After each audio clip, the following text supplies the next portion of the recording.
It's Friday, February 15th, Saturday, February 16th, if you're on the East Coast or across the pond or down under. And this, my friends, is Spaced Out Radio.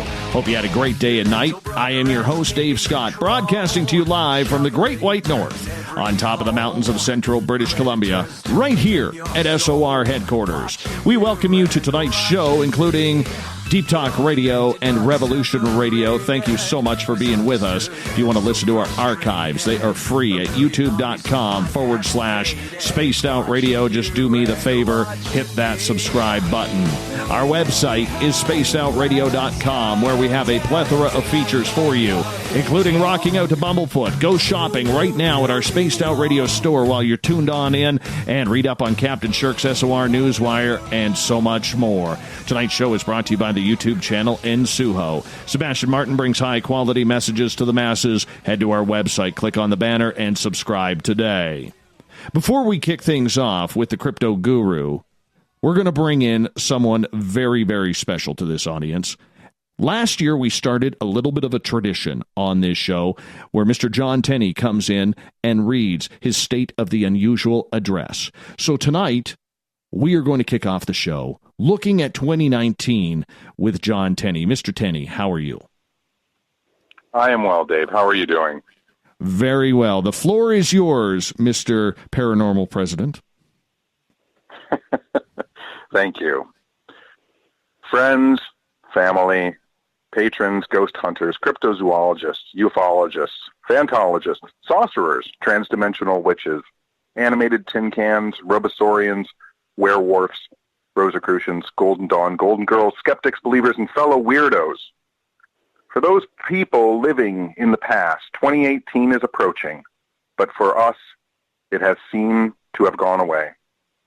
2019 has arrived and brought along with it a surge in the sightings of UFO television shows and new ideas about supernatural phenomena, which will once again most likely be disregarded by popular paranormal reality shows. Twilight Zone is being rebooted, Unsolved Mysteries is being rebooted, Ghostbusters is being rebooted, and the rebooted In Search Of has been booted off of the air. Project Blue Book is being watched by millions of people who don't really care about UFOs, and it so horribly represents the UFO phenomena that it's a perfect representation of the actual Project Blue Book. But now we move forward. Now we brush aside the horrible CGI UFO YouTube clips, the hoaxed Bigfoot reports, in order to remember that more and more people are shaking off the ghostly chains of the past, which kept the anomalistic field separate for so long. Ufologists are talking to ghost researchers, cryptozoologists are talking to witches, and TV demons are being replaced by conversations about the nature of good and evil. People are asking deeper and more insightful questions and not expecting to find an answer, but are instead looking to exchange their weird ideas with others who think as weirdly as they do. And I am proud to announce that we are weirder than we've ever been. To those people new to the fields of anomalistic research who may have some doubt about the possibilities for the advancement in the years ahead, I have doubts too, but I would like to remind you that just 20 years ago, people were stockpiling food, water, and gold for the great crash of Y2K, and those fears were unfounded. 7 years ago, fears overwhelmed many as we expected the apocalypse of 2012, and yet we were only served the actual disaster of the John Cusack movie of the same name. Sometimes things get better. In these troubled years past, weirdos like us have been going through a long nightmare of TV shows about demons, movies about demons, and terrible recreations of hauntings, and people whose only goal is fame, interrupting and obfuscating the true and important work which many of us struggle to bring into the light. Even more deeply, we have gone through a long, dark night of the soul of the weirdo. But now that night is ending. Now we must let our weirdness take flight, stand proud and tall, even if most of us are introverts and dislike dealing with other people. If ever before, now is the time for weirdos to unite. Today I will present to our very odd community 4 decent goals for each of us to try and achieve. Goal number 1, diversify your weirdness. If you research ghosts, Why not also read a few books about the UFO phenomenon, cryptozoology? If you wander the fields looking for Bigfoot, why not also wander through allegedly haunted locations in search of ghosts? If you continually scan the skies for flying saucers, why not also keep an eye out for thunderbirds? Try some witchcraft. Look for gnomes. Get out there and be as weird as you claim that you are, and be as weird as you can be in as many ways possible, and then get weirder. Point number 2, continue to not know. Search, read, ask, discuss, challenge your ideas, and after all is said and done, continue to be confounded. Believing you've discovered the answer to any paranormal phenomena is the surest way to lock all of the mental doors that you'll need as you continue on your quest for knowledge. Let your best guesses get better and allow your ideas to evolve as new and strange information is collected, and if necessary, as it should be if you're being honest with yourself, admit when you don't know what the hell is going on. Point 3, remember, you got weirder and other people can too. We all pretty much started off weird. We didn't know how to talk, and we were just crazy little child weirdos running around pooping and peeing our pants. Some people grew up and into their weirdness, while others grew away from it. Everyone is at a different stage in accepting their weirdness, and everyone can get weirder than they currently are. Remember that we're here in this world together to help each other realize the incredibly beautiful strangeness that surrounds us in all of the forms it takes. There are some people that you can easily discuss odd phenomena with, but there are others just starting their journey, and they need to be eased into the odd lest they get too weirded out too fast and they shrink from the ideas being presented. Gauge the situation, know your surroundings, and proceed on the path to higher strangeness, and you'll meet all kinds of wonderful people at different junctions on the road, and they all have contributions to make. Finally, 4, your weird story is enough. The world of weird, odd, paranormal phenomena is not a contest. If you've seen one ghost and someone else has seen 30 ghosts, that person isn't any better or worse than you. If you've seen a strange light in the sky and someone else has been abducted by aliens, this doesn't mean the abducted person is any more informed than you might be. Different people have different experiences. You don't need to have continual weird experiences in order to be utterly fascinated and informed on the supernatural. We are individuals, and the experiences are individualized. Your story, whether vast and complicated or slightly simply weird and strange, is important, and it's as important as anyone else's story. Too many people, for whatever reason, start to feel that they should have more experiences in order to make themselves more interesting, so they will alter their experiences. There's no need to make a strange experience stranger or to turn 3 experiences into 30. 1 is enough.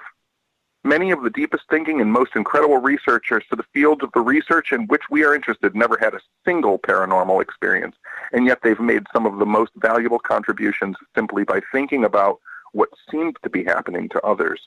Your weird experience, no matter what it is or isn't, is enough. Your story is important, and it should be shared without any fear or trepidation that it's somehow lesser than anyone else's. And I want to add, as we make these changes, we work together to improve these ideas, that our intention is not scapegoating and finger-pointing. If you read the papers or watch TV, you know there's been a rise in these days in a certain kind of ugliness, uninformed comments, trolling, an increased sense of division. This is not us. This is not who we are, and it's not acceptable. It's a weirdo tradition to show a certain skepticism toward anomalistic phenomena. I myself have sometimes thought that I alone could make a breakthrough, that only I knew. But we should deliberate, we should discuss, and that's how we should move forward. That's how a breakthrough is actually made. There's a mood among us. Sometimes people are frustrated. There's been talk of decline in reasoning. Someone even said that researchers are lazy and uninspired and backward thinking. But those moods come and go, and weirdness endures. And maybe for a moment it's good to remember in our daily lives what we often forget, that we are all on a tiny speck of dust in an infinite cosmos, and yet we are also a gigantic force in the microcosm, that we have no idea what's going on, that we seem to be sharing a widely weird reality that is ever-changing and filled with the unknown, which is waiting to be known. And we have always risen to that occasion. And so we move on together as weirdos united. Thank you. The president of the Paranormal, Mr. John Tenney. John, thank you so much for bringing, for the second year in a row, the State of the Unusual address. and we will talk to you next month, my friend. Thank you so much, Dave. Have a good one, everybody. Weirdos Unite. Have a good one. Absolutely, absolutely. Mr. John Tenney, of course, you can get to his website, weirdlectures.com, if you want to check it on out. We would wholeheartedly do. And thank you, John, for doing that with us as well. And you can go enjoy your evening, because that's what we do around here. But we still have a show to do. And with that, it's been a while. It's been an absolute while. And the crypto guru is back as author and folklorist Ronald Murphy graces us with his studious knowledge of legends that roam around today. From the land of the Fae to the sea monsters of the Great Lakes, the crypto guru, a school teacher during the day, has a fantastic book series called The On Series about the creatures that make things go bump in the night. It's the passion and the eloquence of Ronald's words that have made him quickly, over the last couple of years, one of the most popular writers in his genre. It's a passion that he has to bring these amazing accounts to life that keeps the crypto guru motivated to learn more about these fabulous creatures. Mr. Ronald Murphy, you're going the distance with us tonight because it's been a while. We've given Olaf Phillips a night off from the news. How are you, my friend? I am doing fine. It's so good to be back on your show. And as I told you earlier, we spoke, briefly on the phone earlier for a brief chat. I'm hoping to be more of a regular on here. My life seems to be leveling out a bit, and I'm hoping to be where I started out all those years ago, which seems like a lifetime ago, but probably what we're talking about 3 years ago, I guess. Is that right? Yeah, I mean, it's been a couple of years, but you were regular here for a couple of years, once a month with the Crypto Guru series, and I think it works out very well, and I think we can work something out absolutely for you. I think we can work out something well.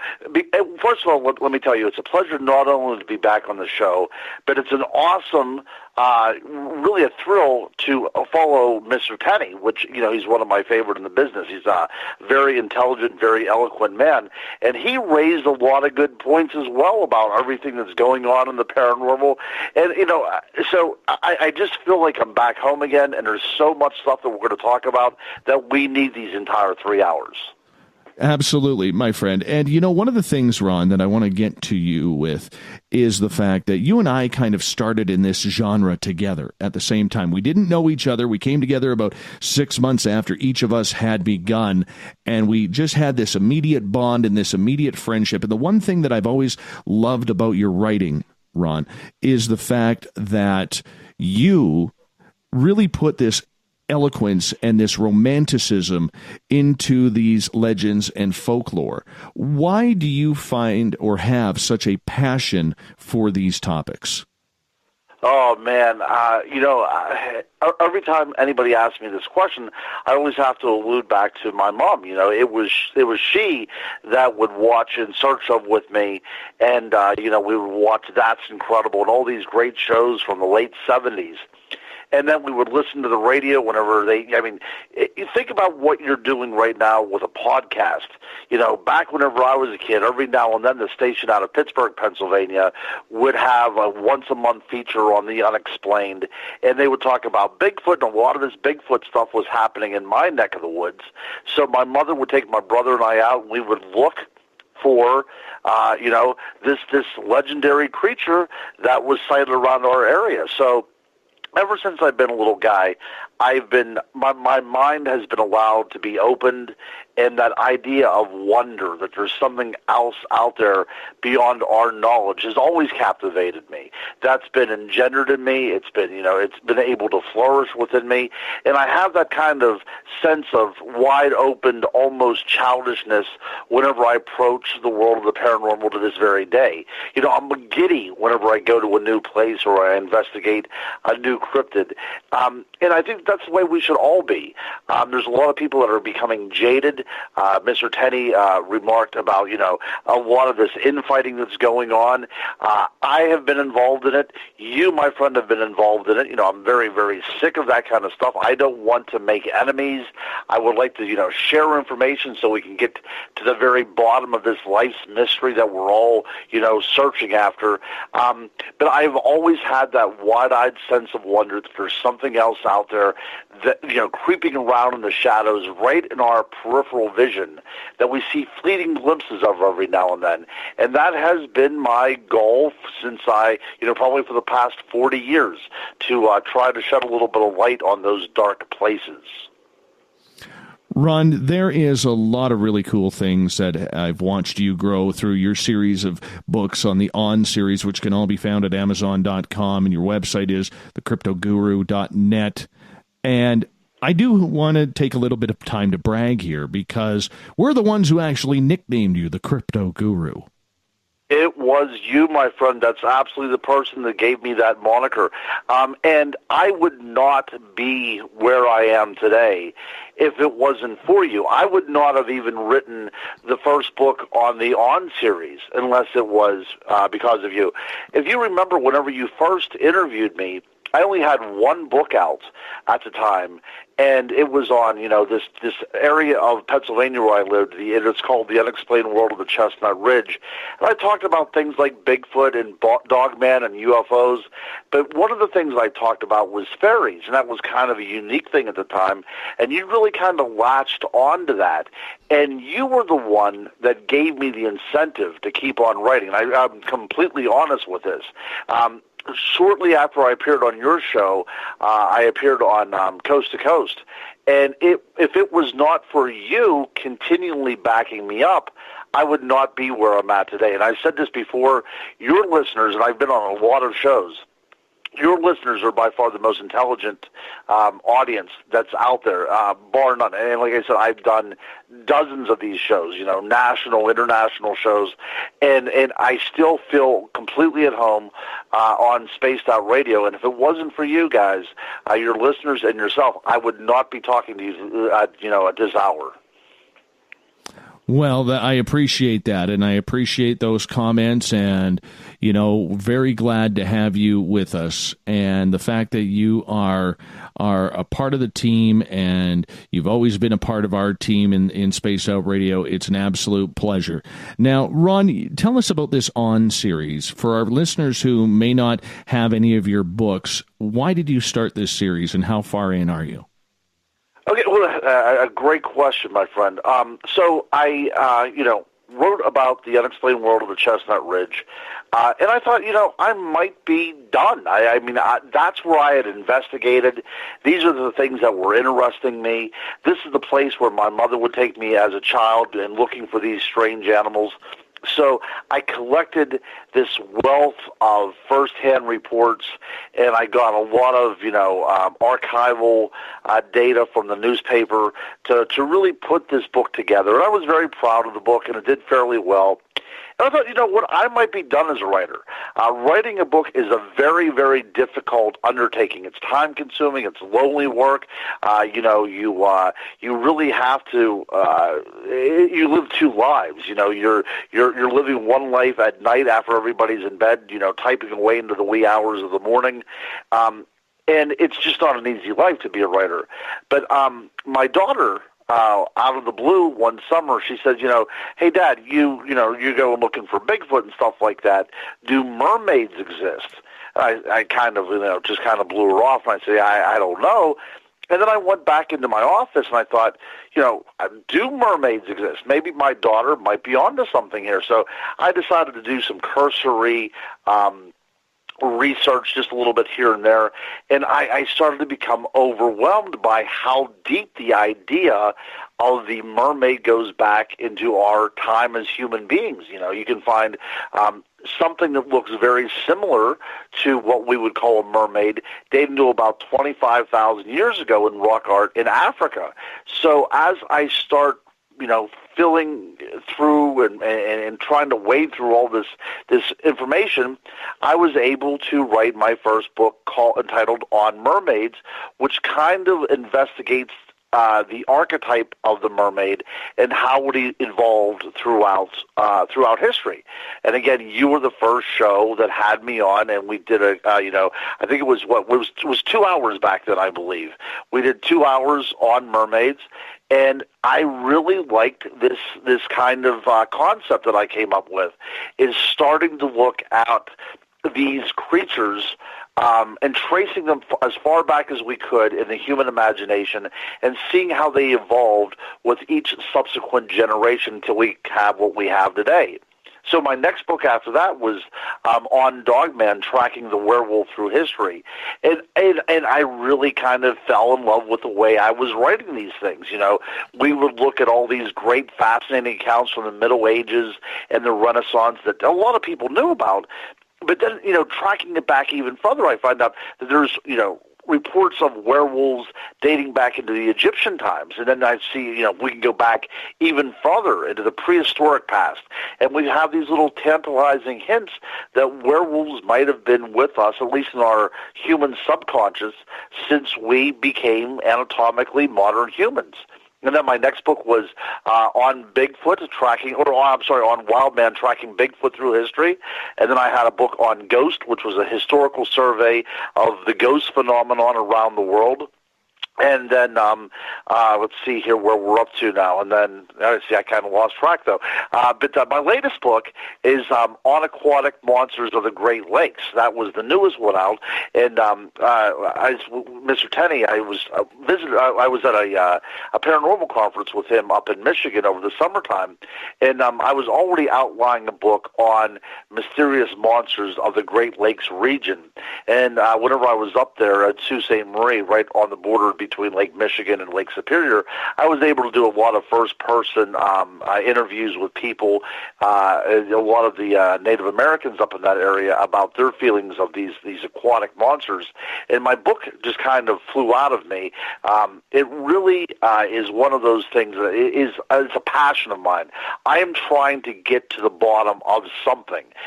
You know, for my own sake, if other people like to read about it, that's perfect. But I'm doing this for myself, and I'm glad people do enjoy it. Ronald Murphy, the crypto guru, is with us on Spaced Out Radio. Ron, we only got about 30 seconds here before we got to take our first break of the night. Do you have fun doing this? Is it still enjoyable? Because, you know, I think we all go through those times where we think, damn, is this worth it? If you know what, I'm having more fun now than I've ever had. I am enjoying sitting back and writing something. You know, my next book should be out within the next 30 days, and that is entitled On Fairies. So we've come full circle, Dave. You know, since the first time we talked until now. So yeah, I'm having a blast.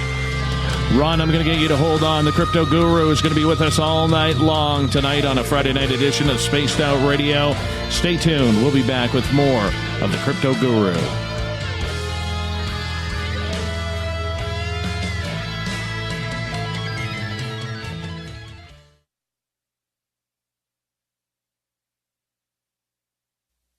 You're listening to Spaced Out Radio Live with Dave Scott on the Deep Talk Radio Network.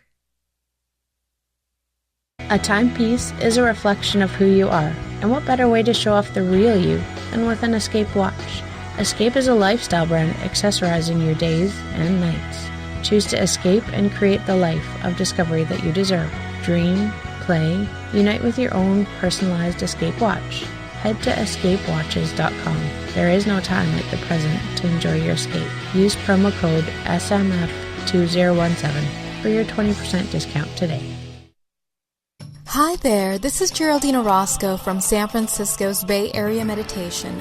I invite you to join me the first Tuesday of every month with Dave Scott for Spaced Out Radio's The Spiritual You. In this fast-paced world we live in, it's time for you to take some time for you. We'll cover every possible subject from powerful meditation to healing techniques to your own intuition and spirituality. So come join us for The Spiritual You.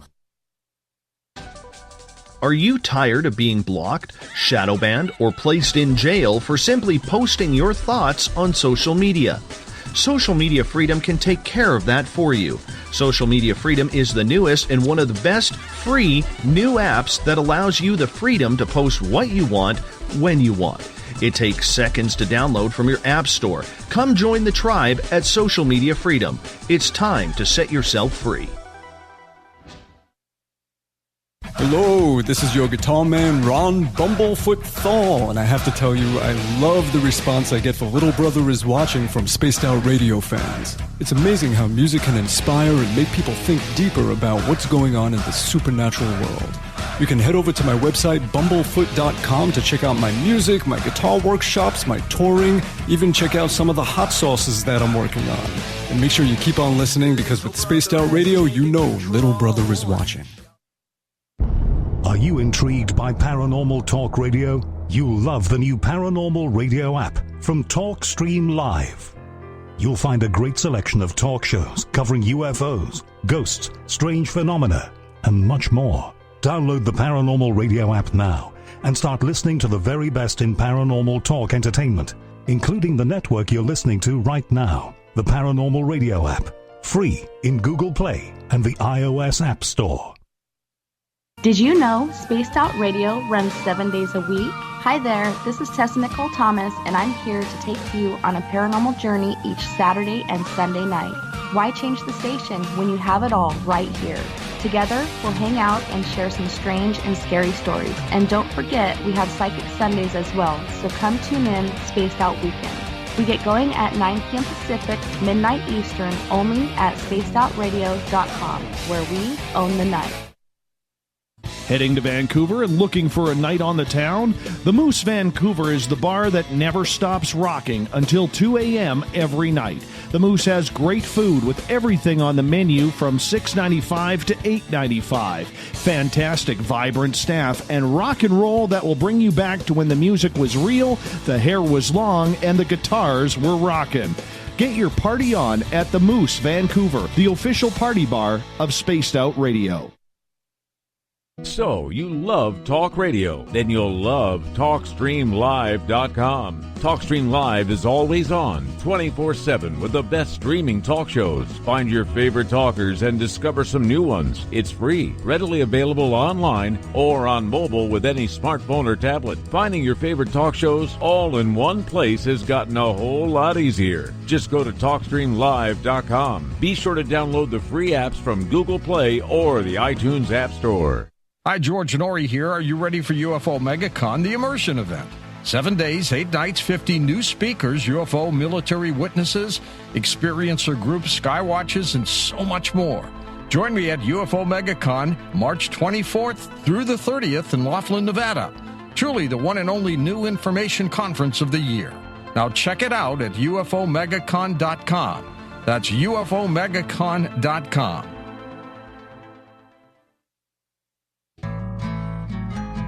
Looking for a place to advertise at a very reasonable cost? Look no further than Spaced Out Radio. SpacedOutRadio.com has an advertising tab that you can click to check out our daily, weekly, and monthly packages to play on the radio, or our website including social media. From commercial spots to banners, we have it all. Check out our competitive pricing today. Visit purpleplates.com today. For over 40 years, the Purple Energy Plates have been delivering amazing results for their many customers. Inspired by the great genius Nikola Tesla, the harmony, healing, and energetic effects of the plates have proven over and over to be beneficial and often miraculous to thousands of customers. Check their site for daily specials and choose from their many energy products. You won't be sorry. Visit them today at purpleplates.com. Coming soon to our website, spacedoutradio.com, is the SOR Space Travelers Club. For just $5 a month, you can get into a private area on our site where you can hang with other listeners in our chat room, post in our forum, and check out a bunch of exclusive content and store that won't be found anywhere else, including a nightly after-show party with Dave. It's going to be the best $5 a month you're going to spend. The SOR Space Travelers, only at spacedoutradio.com. We're bringing scientific thought to the paranormal. Hi there, this is Spaced Out Radio scientist Chris Cogswell. Join me, Chris Zuger, and Dave Scott the second Wednesday of every month. where we break down the who from the woo when it comes to everything paranormal. We'll investigate and try to bring sensible answers to those straight and sometimes outlandish questions people have. Hey, not everything has an answer, but we'll do our best. Listen in to Reality Paranormal only on Spaced Out Radio.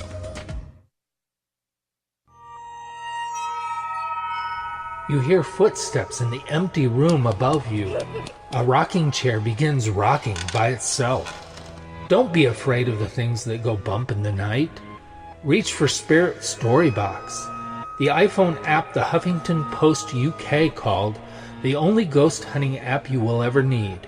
Spirit Storybox. The spirits are telling their stories. Are you listening?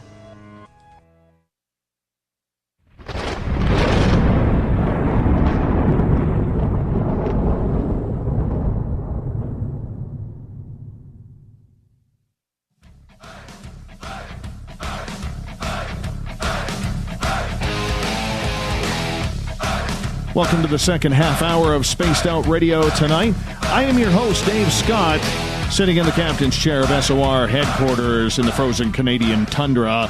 And tonight, we have the crypto guru, Ronald Murphy. But before we bring him on, I do want to remind you that you can head to our website, spacedoutradio.com. While you're listening on in, head to our store, hit the shop button, because you'd look good in one of our T-shirts, hats, hoodies, pair of socks, wear a towel. You're a towel. You know what I'm talking about. Head to our store, do a little shopping. Good way to support this show. Mr. Crypto Guru Ronald Murphy is with us. All of his books can be found on Amazon.com. Check out his On series.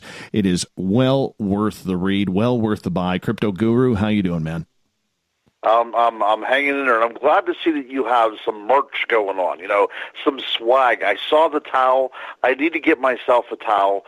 Who would not want to be seen, investigating Bigfoot or looking up at the stars for UFOs without the SOR hat on? Who wouldn't want that? Oh, absolutely. Absolutely. The Crypto Guru needs one, that's for sure. I do. That gives me street cred. Well, your nickname, your moniker actually does, but I'll take it. I'll take your kindness. I got to tell you, man, you sent me some pretty amazing photos from the snow in your house or from your house in Pennsylvania. That's right. And right. I was looking at these photos, and they look a lot like you had a Bigfoot trouncing around, my friend. I sent them to you. That's one of the things that I wanted to talk to you about tonight. And, as my research continues getting more deep, I should say, I think anytime we research, it's almost like unpeeling an onion. You take off one layer and you find another layer, and you keep on going deeper down that proverbial rabbit hole. And so one of my levels of research is lending me to think that there is something, a little bit more to this Bigfoot and to this UFO and all these other kind of encounters. And I'll give you a little bit of background upon what I found. We've had so far here in Western Pennsylvania a fairly good winter. No big, heavy snowfalls, not a lot of freezing temperatures, but this one particular day, school was canceled because we had some ice and snow, and the temperature was a steady -3. So I don't know what that would be in Celsius, but we're talking about 3 degrees below zero. So that would be about 35 degrees below the freezing mark. So whatever that would be in Celsius, I'm not sure, because I'm American and we don't know those things. That's minus 19 Celsius. Minus 19 Celsius. 19. I got it. No worries. Well, that's pretty cold, yeah. Yeah, that's okay. But I still that's almost jacket weather. That's almost jacket weather. Yeah, for you guys, that's right. Over here, they shut schools down. But I was, the sun hadn't even been up yet.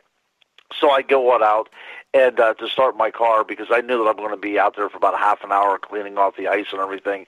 And as I go out, the first thing that I see is a barefoot track. And like I said, it's -3 degrees outside, minus 19 Celsius. I thought, this is completely unbelievable. And I decided instead of starting my car, I'm going to start taking pictures of this stuff. And I put $1 down beside one for scale. $1 is about 6 inches. And this track is not a huge track. I mean, we're probably looking maybe around, 10, 11 inches, no more than a foot long, but it was quite wide. It was maybe 6 or 7 inch wide where the toes are, and you can plainly see the toes in the snow. Remember, the sun is not up yet. There's been no kind of solar melting going on. It's very, very frigid, and these are the only tracks. There's not even a cat track around here from a domesticated tracks. These are the only tracks in the yard. But I decide to see if I can find the origin of these tracks. And what is so interesting is that in the middle of my yard, I find a right footprint, as if it stepped out of something in the middle of my yard. About 3 feet later, not a huge stride, I find another right foot. And I thought, this is kind of odd because we're not even having a stride yet. And then I find another right foot, and then the left foot appears now. And then the right and left foot. The trackway was probably 25 tracks in total before they went over the hill, and they just kind of disappeared into the woods that is below my hill. Not a lot of tracks. All of them were barefooted. But my belief is whatever started to initially make these tracks in my yard was not physical at first. It was not corporeal. Eventually, it did become a physical creature, but that's the only way I can describe it. Whatever made those tracks was not a physical creature because it just appeared in my yard. Even if it was hoaxed, and somebody knew that I was, Bigfoot investigator and wanted to get one over on me, it would have been impossible because this was newly fallen snow, and these were the only tracks in the area at all. But like I said, one just appears in the middle of the yard, and then whenever the tracks are starting to form left-right pattern, they kind of meander up by my dining room window and then down over the hill. Now, as an investigator, what's starting to make sense to me is that, I've interviewed a lot of people that are involved with UFOs. My buddy Brian Bowden is one of these guys that, he can go out, and whenever he's out there, there's usually a UFO experience of some kind. I've noticed that, too, with people that investigate Bigfoot, ghosts. Certain individuals in this field can have more things happen to them than normal, than really mathematically possible. So I'm starting to think that certain people might be a catalyst for this phenomenon to actually happen. That, there's some sort of gravity, there's some sort of synchronicity between us and these paranormal phenomena out there. I mean, I would love to talk more to you about this and hear what your listeners have to say, because this is very rudimentary, of course. Now, you being an experiencer, you are somebody that really, this is your life. This is what you do. And it's hard, or even about with your daughter and the fairy that was flitting through her room. These are hard things to explain. You're in the world of the paranormal. You're a researcher. You're an investigator. You talk about it, and then these things start happening. Is this part of a great awakening that is occurring?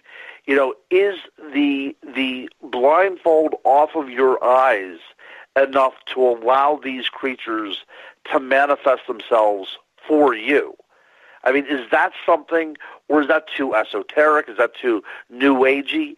But it seems to me, and this is just my 2 cents, it seems to me that people that are really into this kind of stuff, we think about the Patterson-Gimlin film, they were out looking for this thing.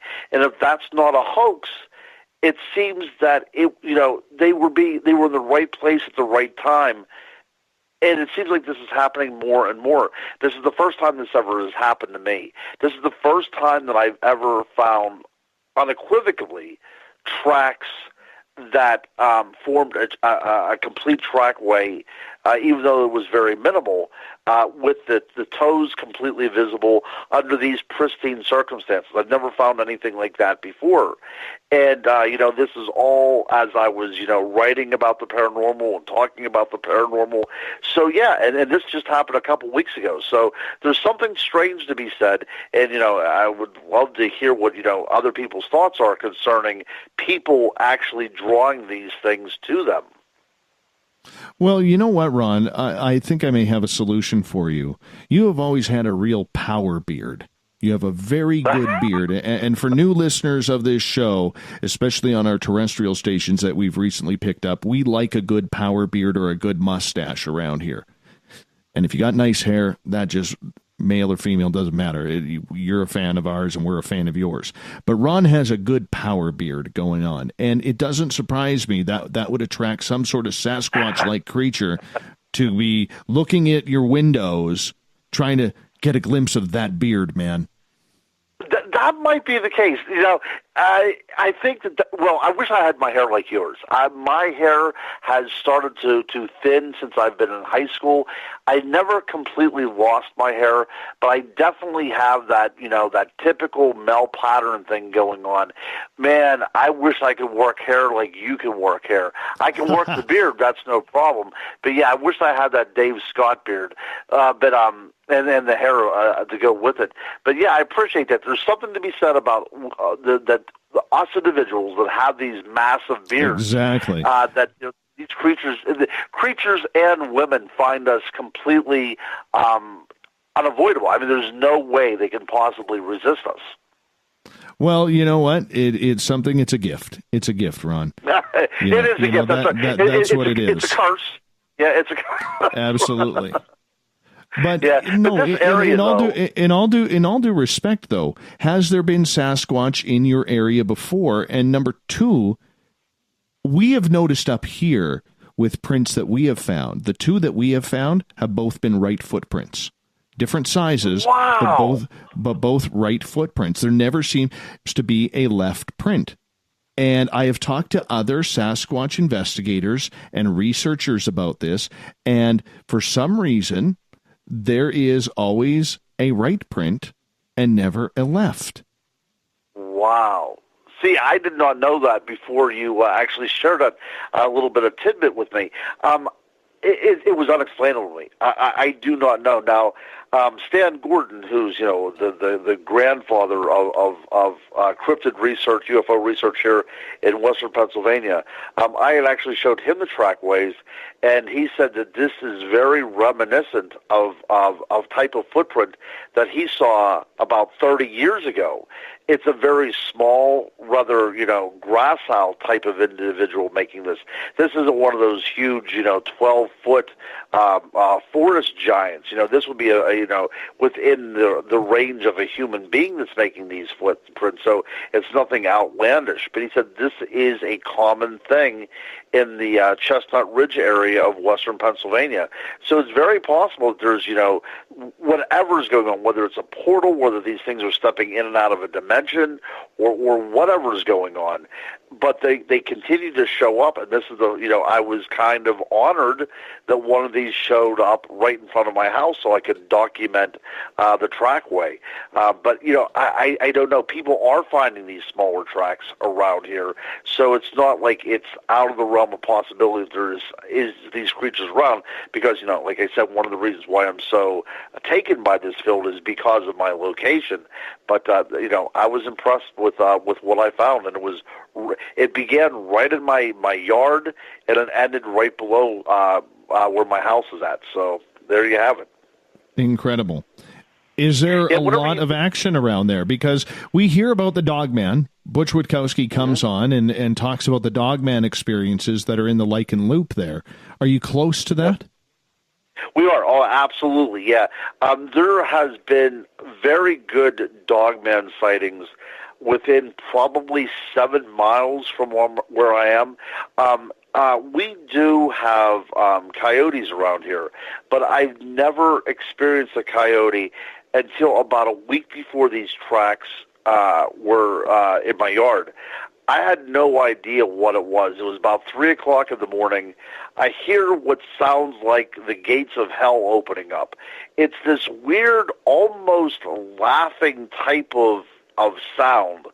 And, I only knew that it was coyotes from the canine yaps and barks that would, come through the sounds. But as somebody that wonders about what I was listening to, I am not sure if every sound that I was hearing was actually from a coyote, which kind of raises the hair on the back of my neck a little bit. A lot of researchers that I've spoken with claim that Bigfoot can be found in a vicinity of coyotes, whether they're tracking them to feed off of their kills, or whether they're using them as some sort of purveyors that get them safely through some sort of corridor, what have you. But for whatever reason, it seems like Bigfoot is fascinated or has some sort of symbiotic relationship with coyotes. But the first time I ever heard a coyote around here was about a week before these tracks appeared. So I'm starting to think that it's possible that these creatures do have some sort of interactive relationship with these animals. That's all right. I had a bear crap in my yard. They're supposed to be hibernating. This one wasn't hibernating.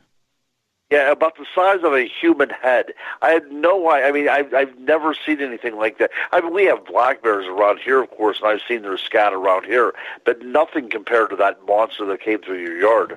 Oh, I just zoomed in. That's why it looks so big. Now, if you want to, if you want to talk bear scat, I'll send you a good picture of. It looked like a bunch of cans of dog food. It was grizzly bear. And I've never seen a grizzly bear in the wild, but I mean, if you know what the size of black bear scat, quadruple the size. Oh, man, that's absolutely weird. But moving on, we got the crypto guru Ronald Murphy with us tonight on Spaced Out Radio, and in the next hour, we're going to get into Ron's latest book that came out a couple of months ago about sea monsters of the Great Lakes, because I am very, very intrigued by this, Ron. I've wanted to do this topic for a long time.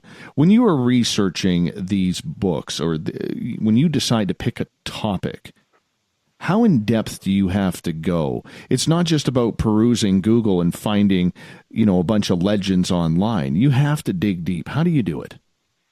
Well, I like to do, I love to talk, obviously, so I do like to have a lot of first-person accounts.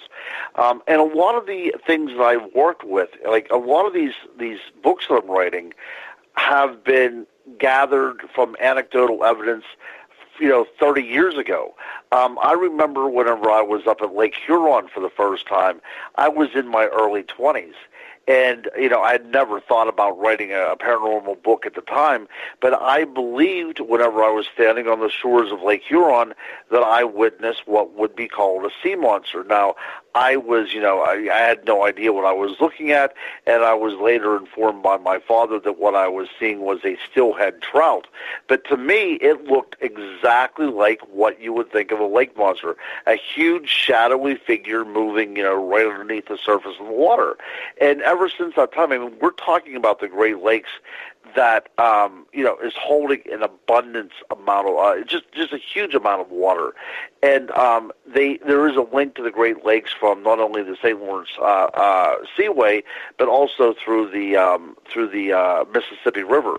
So there are ways for very strange things to get up in these waters, and I was thinking that any water that vast obviously has legends attached to it.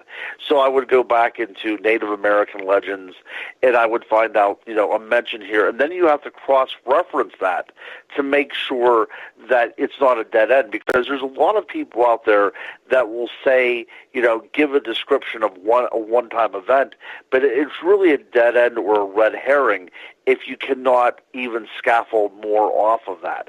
So that's really what I look at. But whenever I was doing conferences, whenever I do a conference in another state, I always like to investigate the local legends.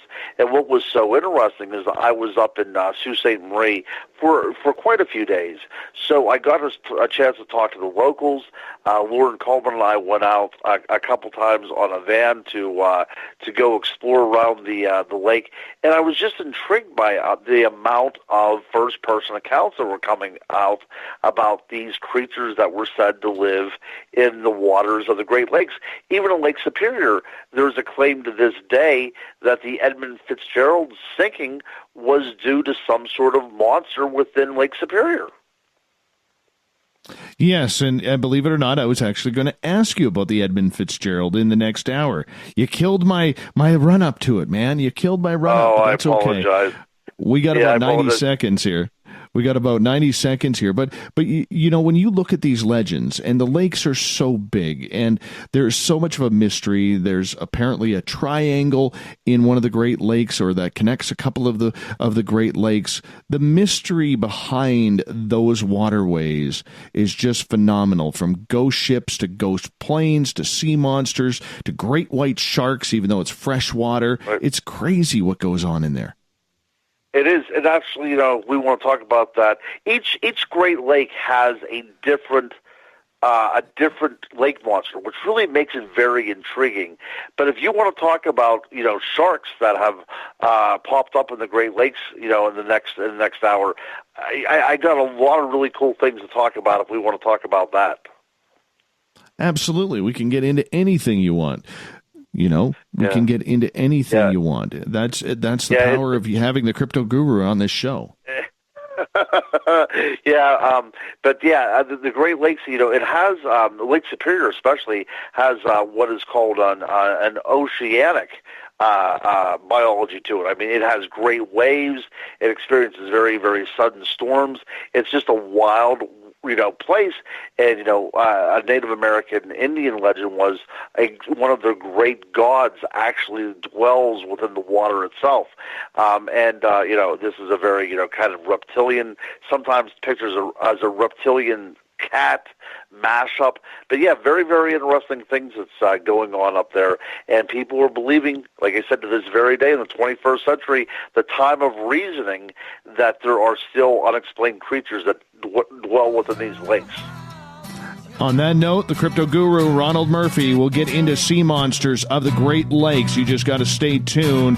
Spaced Out Radio's hour number 1 in the books. Hour number 2, sea monsters. And whatever else comes up, your questions as well. So we'll start off with those after this break.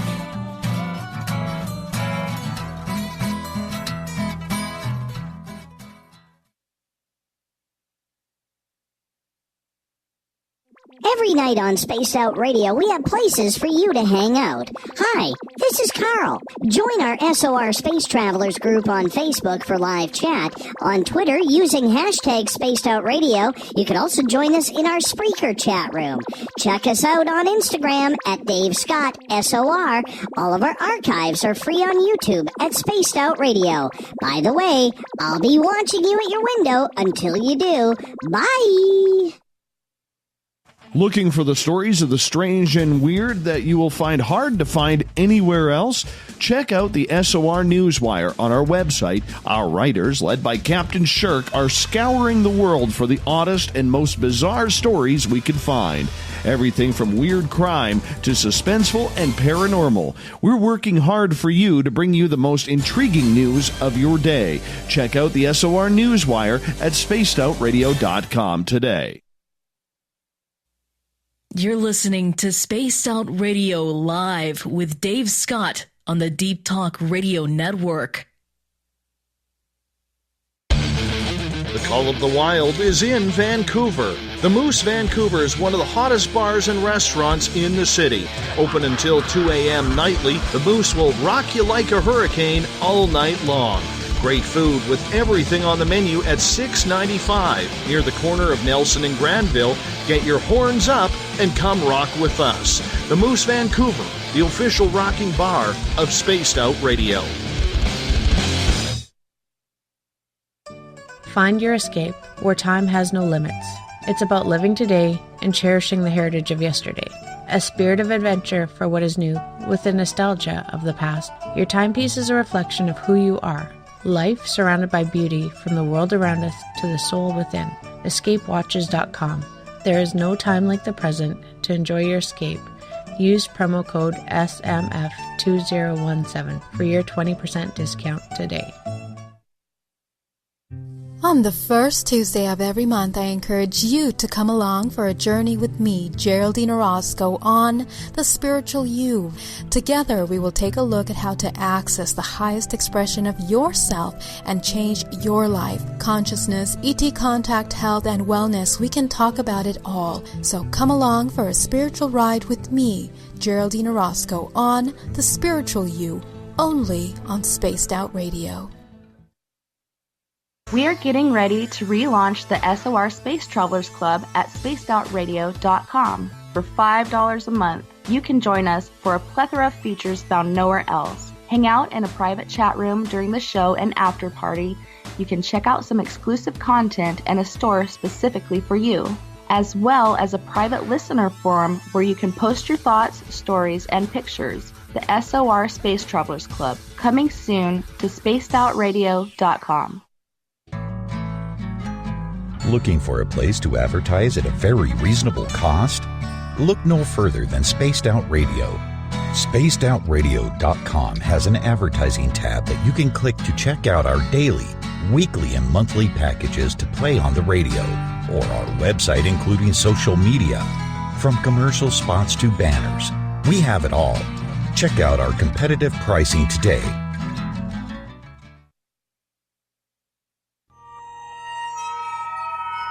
You hear footsteps in the empty room above you. A rocking chair begins rocking by itself. Don't be afraid of the things that go bump in the night. Reach for Spirit Storybox, the iPhone app the Huffington Post UK called the only ghost hunting app you will ever need. Spirit Storybox. The spirits are telling their stories. Are you listening? Hi, George Norrie here. Are you ready for UFO MegaCon, the immersion event? 7 days, 8 nights, 50 new speakers, UFO military witnesses, experiencer groups, skywatches, and so much more. Join me at UFO MegaCon, March 24th through the 30th in Laughlin, Nevada. Truly the one and only new information conference of the year. Now check it out at UFOMegaCon.com. That's UFOMegaCon.com. Get your horns up with me on Spaced Out Radio. This is Ron Bumblefoot Thal. Come tune in to SOR where you can hear me rock out with Little Brother Is Watching, the official theme song of Spaced Out Radio. And then come on over to bumblefoot.com where you can find out about my tour schedule, my music, and everything else. Bumblefoot.com keeps you up to date on what I'm doing and the best way to stay in touch with my music and music camps. Sign up for my newsletter at bumblefoot.com and remember, Little Brother Is Watching. Visit purpleplates.com today. For over 40 years, the Purple Energy Plates have been delivering amazing results for their many customers. Inspired by the great genius Nikola Tesla, the harmony, healing, and energetic effects of the plates have proven over and over to be beneficial and often miraculous to thousands of customers. Check their site for daily specials and choose from their many energy products. You won't be sorry. Visit them today at purpleplates.com. So, you love talk radio? Then you'll love TalkStreamLive.com. TalkStream Live is always on, 24/7, with the best streaming talk shows. Find your favorite talkers and discover some new ones. It's free, readily available online or on mobile with any smartphone or tablet. Finding your favorite talk shows all in one place has gotten a whole lot easier. Just go to TalkStreamLive.com. Be sure to download the free apps from Google Play or the iTunes App Store. You know, it's hard being the bad man of ufology, but that's just the way that I like it. This is Chris George Zuger, and I'll be hanging out with Dave Scott and SOR scientist Chris Cogswell for Reality Paranormal, the second Wednesday of every month. And our job is to break it down and come to conclusions as to what is really going on in the supernatural world. I'd love for you to join us right here on Spaced Out Radio. Hey, this is Canadian Paranormal Investigator Mike Moore. The third Wednesday of every month, I'll be teaming up with Dave Scott to bring you Ghosts of the Great White North. Each month, we will bring on guests from across Canada to discuss their ghostly encounters. Canada is a paranormal hotbed with stories you've never heard, so we're going to bring them to you. So get comfy on your Chesterfield, grab a donut, and join us, eh? The freedom to post what you want, when you want. That's the social media freedom you need. Social Media Freedom is the free app in your app store. No need to worry about going to jail or being shadow banned any longer. It's the freedom to say what you feel. The freedom to know Big Brother isn't watching. It's the way social media is supposed to be. Social Media Freedom. It's time to set yourself free. Download from your app store today. You're listening to Spaced Out Radio with Dave Scott. Follow Dave on Twitter at Spaced Out Radio and on Facebook, Spaced Out Radio Show. Welcome back to hour number 2 of Spaced Out Radio tonight. I am your host, Dave Scott. Thank you so much for being with us. This weekend, while I'm off finding my Zen and my Chi, playing in the snow, Tessa Nicole Thomas is back with Spaced Out Weekend. She gets going at spacedoutradio.com at 9 o'clock Pacific, midnight Eastern.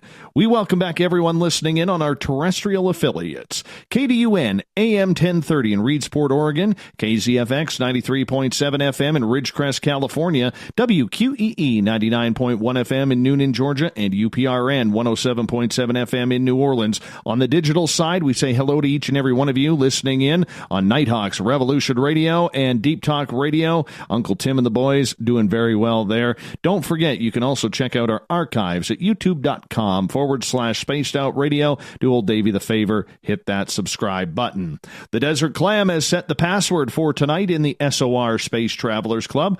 Honorific Abilitudina Tatabis.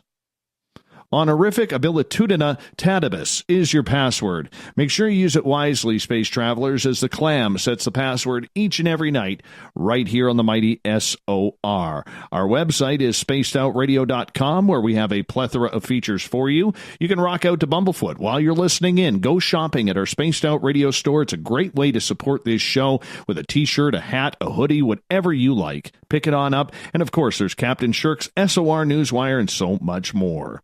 We reintroduce the crypto guru, Ronald Murphy. He is back. He is an author, folklorist, legend searcher, and we've been talking about the Bigfoot tracks that were in his yard as recently as just a couple of weeks ago. Kind of weird, but we're going to get into his latest book now. Crypto guru, welcome back. Hey, good to be here, my friend. The first hour just flew by. Always does with you. Always does with you, buddy. Right before the break, we started asking you about the Great Lakes and some of the mysteries that happen around there. What led you to look at the mysteries of the 5 Great Lakes? Well, interestingly enough, here in Pennsylvania, of course, we have Lake Erie, and I've only been there a couple of times. Standing there, though, it's first of all, it's very polluted, which is unfortunate. But standing there, you have that same respect as you do standing in front of the ocean. You know, this wide body of water. There's something oddly captivating about it, but also oddly repelling as well, because you know there are things in there that I know exist, but you really don't want to admit that they exist. I think it's always been that way. I think that's how legends come about and how folklore starts, is because people are trying to put a face to the unknowable, what's going on there. But as I got more into the research of the Great Lakes, that which we call the unknowable may indeed be more known than we are realizing. For instance, Lake Erie has something up there called Bessie, which is a creature that is supposed to look like a plesiosaur. Many people have seen it out on rocks with a elongated neck and flippers, which is really, really interesting. And that is one of those claims to fame that Lake Erie has, that the other Great Lakes really don't. If you want to see something that resembles a plesiosaur, Lake Erie is your lake to go to. Now, as we go over to Michigan, which I find very, very interesting, is that if you look at the shark attack files, which is kind of like a database for shark attacks, it's listed that in Lake Michigan in 1955, there was a young boy who was from Chicago, Illinois, that got attacked by a shark. Now, what are we supposed to make of that? There's a couple things that we can do. We can think that, first of all, he was attacked by something that was a familiar animal that just was misidentified, such as, they have muskie up there and they have pike up there, fish that are capable of doing some damage. But, of course, the medical professionals that came to this boy, the first responders, before they were called first responders back in 1955, the first ones onto the scene claimed that he was attacked by a shark. And you would think about how that could happen.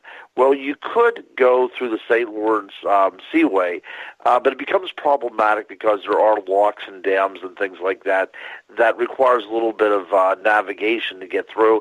But I'm sure that it would be possible, especially for a small-sized bull shark. And that's what we would be talking about. We would be talking about a bull shark which is capable of switching its physiology to be able to survive in fresh water.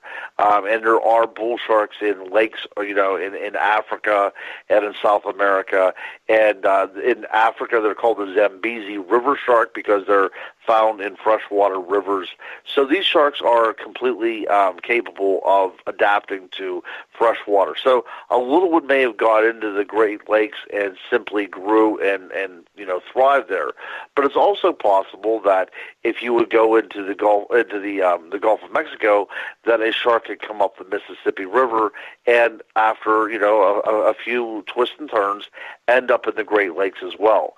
But this is the only Great Lake. Lake Michigan is the only Great Lake that has reported a shark attack, which is very interesting.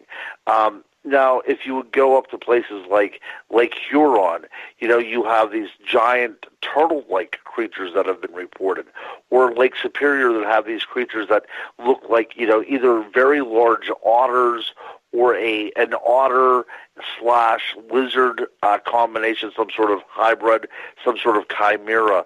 But each lake has its own individual monster said to be haunting its depths. And these legends go back well before European interactions. A few of the European sightings probably are indeed sturgeons or some sort of unfamiliar freshwater animal that is quite familiar to us nowadays. Right.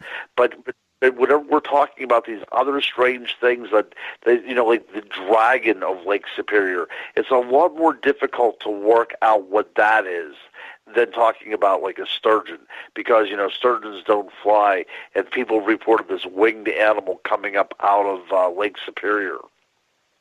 Well, it's very interesting in regards to that, because bull sharks have been known to go way up the Mississippi River, way up, like a couple 100 miles up the Mississippi River. It doesn't happen often, but it has been reported.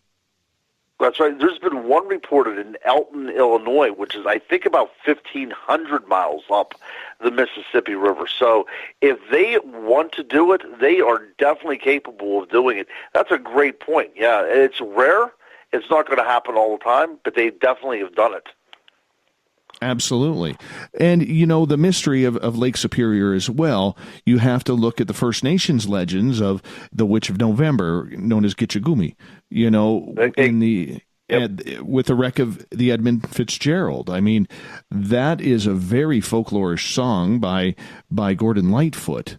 And that's right. The song talks about, the First Nations have warned the white man for a long time not to sail at certain times of the year on Lake Superior, because she will take you down. She will strike. And that seems to what happened when 29 people died on the Edmund Fitzgerald when it sank. That's right. And on the shores of Lake Superior, there is Native American artwork of something that looks like a scaled creature with kind of like these spiny, projections from its body. A picture that I did include in my book, if anybody wants to take a look at it. And also, which is even more surprising, that there was a hiker not very long ago that took a picture, which has been reproduced in my book as well, of a very serpentine-like head also in the water of Lake Superior. So there have been people since before European contact, people have been seeing something there, and now people with cameras and things are getting pictures. Whatever's in there, it's very rare. But you have to understand too that we could have some sort of reptilian-like creature that requires it to come up and surface for air and still stay hidden in Lake Superior. It's not like Loch Ness, which is, confined, even though Loch Ness is about, 26 miles long and a mile and a half wide.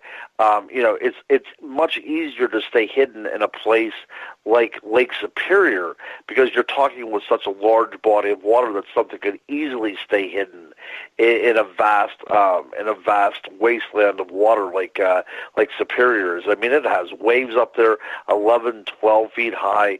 So we're talking more like a small ocean than we are what you think of as a lake.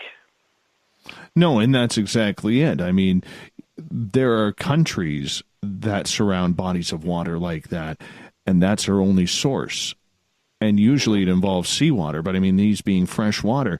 Talk about the dragons that have been spotted there, Crypto Guru. Yeah, okay, now this is one of the things that I think that is an interesting thing to talk about.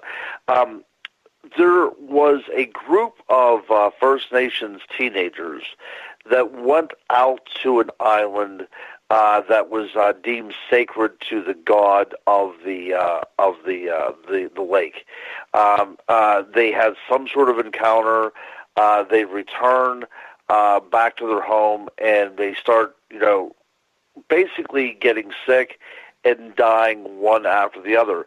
Now, as I researched this, I did not include this in my book because I really want to stay focused with the idea of the lake monsters, but one of the things I will talk to you for the first time here on Spaced Out Radio, that it seemed to me as I was reading these accounts that it almost seems like radiation poisoning that was going on.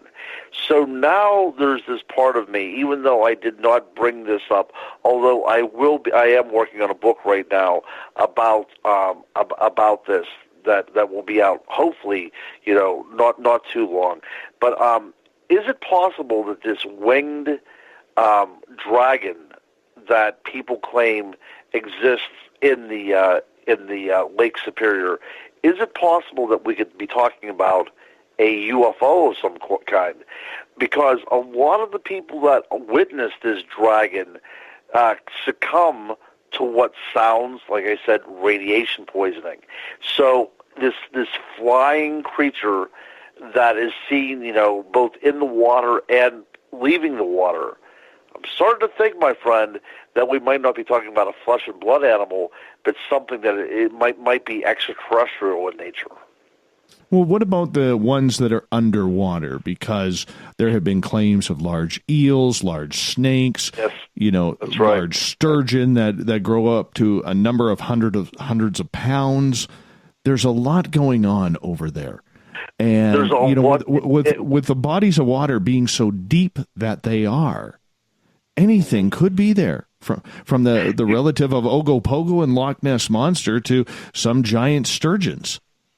You're right, and the idea of having a Great Lakes Triangle, like you alluded to earlier, that is something to be said as well too. There's a lot of high strangeness that goes on in this very, very particular area.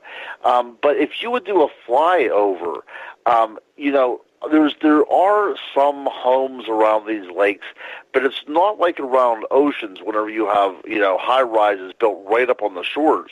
Whenever we're talking about these Great Lakes, there's a lot of just forest around them. If you fly at night especially, if you look down, you don't see a lot of light anywhere. This is pretty vast woodlands we're talking about. So if something needed to come ashore to breed, there would be no worries for that whatsoever. Now, Lake Baikal does have seals that live within it. The only place in the world known to have a species of freshwater seal.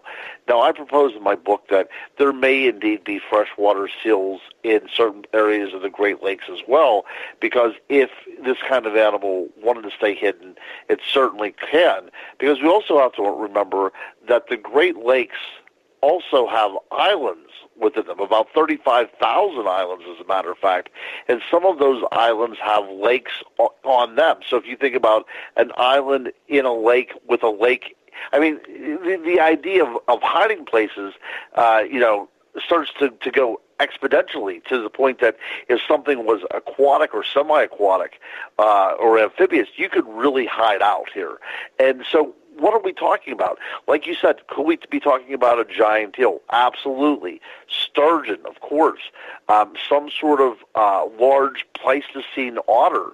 There was known to be otters that existed during the Ice Age in China that grew to a length of about 10 feet. So are we talking about some sort of cryptid otter that's responsible for some of these sightings?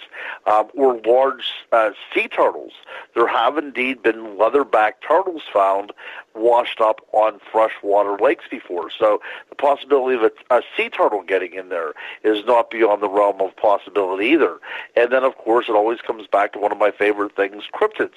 Is it possible that there is an unidentified animal swimming around the waters of the Great Lakes? And because they are so massive, it just begs to say, yes, there is something in there that has been able to reveal itself, in the ancient past and every now and then, but is elusive enough to stay hidden away from scientific categorization to this very day. The crypto guru Ronald Murphy is our guest tonight on Spaced Out Radio. Ron, I want to ask you, in regards to some of these sea monsters that people claim they have seen, all right, could this not be out of fear, maybe too much time on the water? Because, to play devil's advocate, okay, I'm just a couple hours drive from a sea monster in Lake Okanagan, which is world famous for the Ogopogo. You look at Loch Ness, you look at Champ in Lake Champlain, and you look at all of these so-called sea monsters out there, and yet with the technology we have with sonar, with people diving and people using these areas on a daily basis, there isn't a lot of proof out there that these even exist. Do you think it's our love for the sea monster that we make these claims, or do you believe, Ron, that it is something a little bit more normal in the mammal fish type species? Yeah, you know what? I'm glad you played the devil's advocate, because that's the way I have to go as a writer, too. A lot of people, whenever you sit down and read these books based upon the paranormal, whether we're talking about Bigfoot or sea monsters or what have you, a lot of times they're not very skeptical. They don't question, what they're writing. So as a researcher, one of the things that I think immediately whenever we think of sea monsters is this is a way of personifying the waters, the wild, chaotic nature. It seems to almost be a living entity.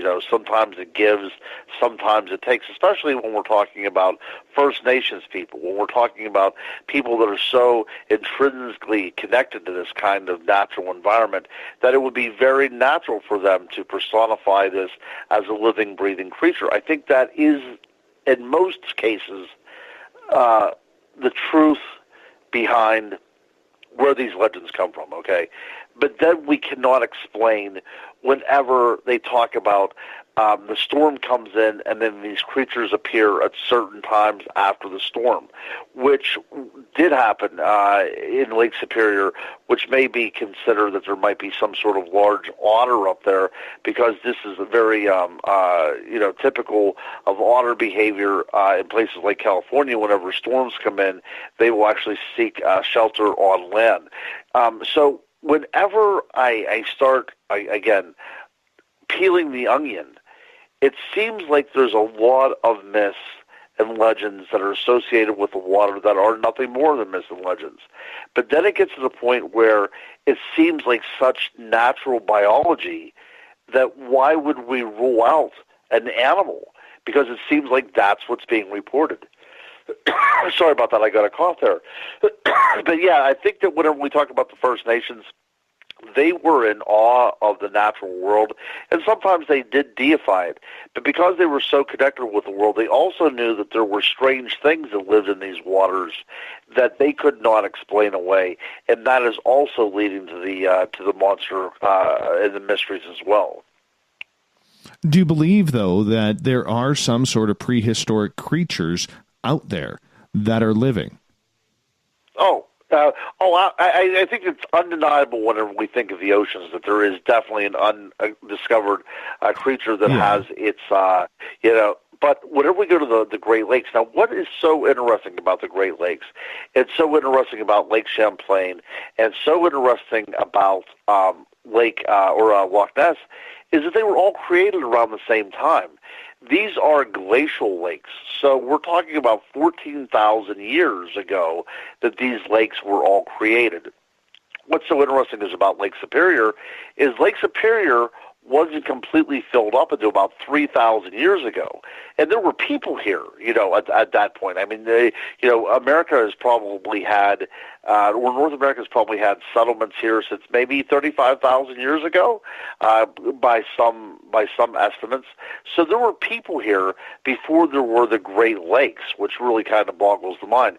But is it possible that whenever the glaciers retreated to the point that there was an opening now between the ocean and these Great Lakes, like we know that Lake Champlain was, because there was a well fossil discovered on its shores, a beluga well, that it was, these places were open to the sea. So is it possible that for a very short duration in geographic or geological history that some of these so-called sea monsters rushed in and filled the voids in these lakes before they were cut off from the ocean forever?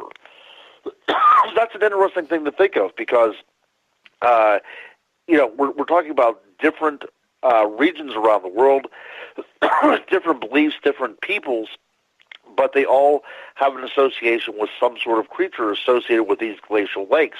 And they all drew some sort of, pictographs to demonstrate this. In Loch Ness, you can find pictographs of what looks like, strangely like, the Loch Ness Monster that date back to several thousand years ago. In the same way, around the Great Lakes, whenever we have Native American art on the shores of the Great Lakes as well.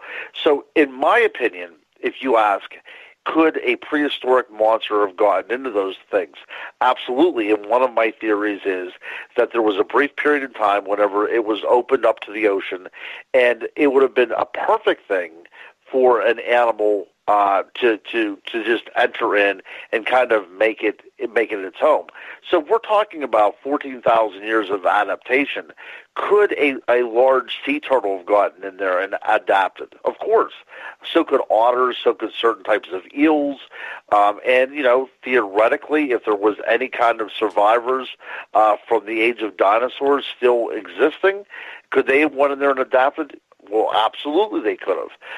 Because, nature does have a way of adapting in order to survive. That's right. But, that's my... And that's one of the things that I'm so enamored by with these lakes is that, they are connected. They're so young from a geological point of view, that... but if we look at Loch Ness... Ron, I'm going to get you to hold that thought right there, because we're going to step out for a break at the bottom of the hour. The crypto guru, Ronald Murphy, is our guest tonight on the Mighty SOR. More sea monster talk right after this.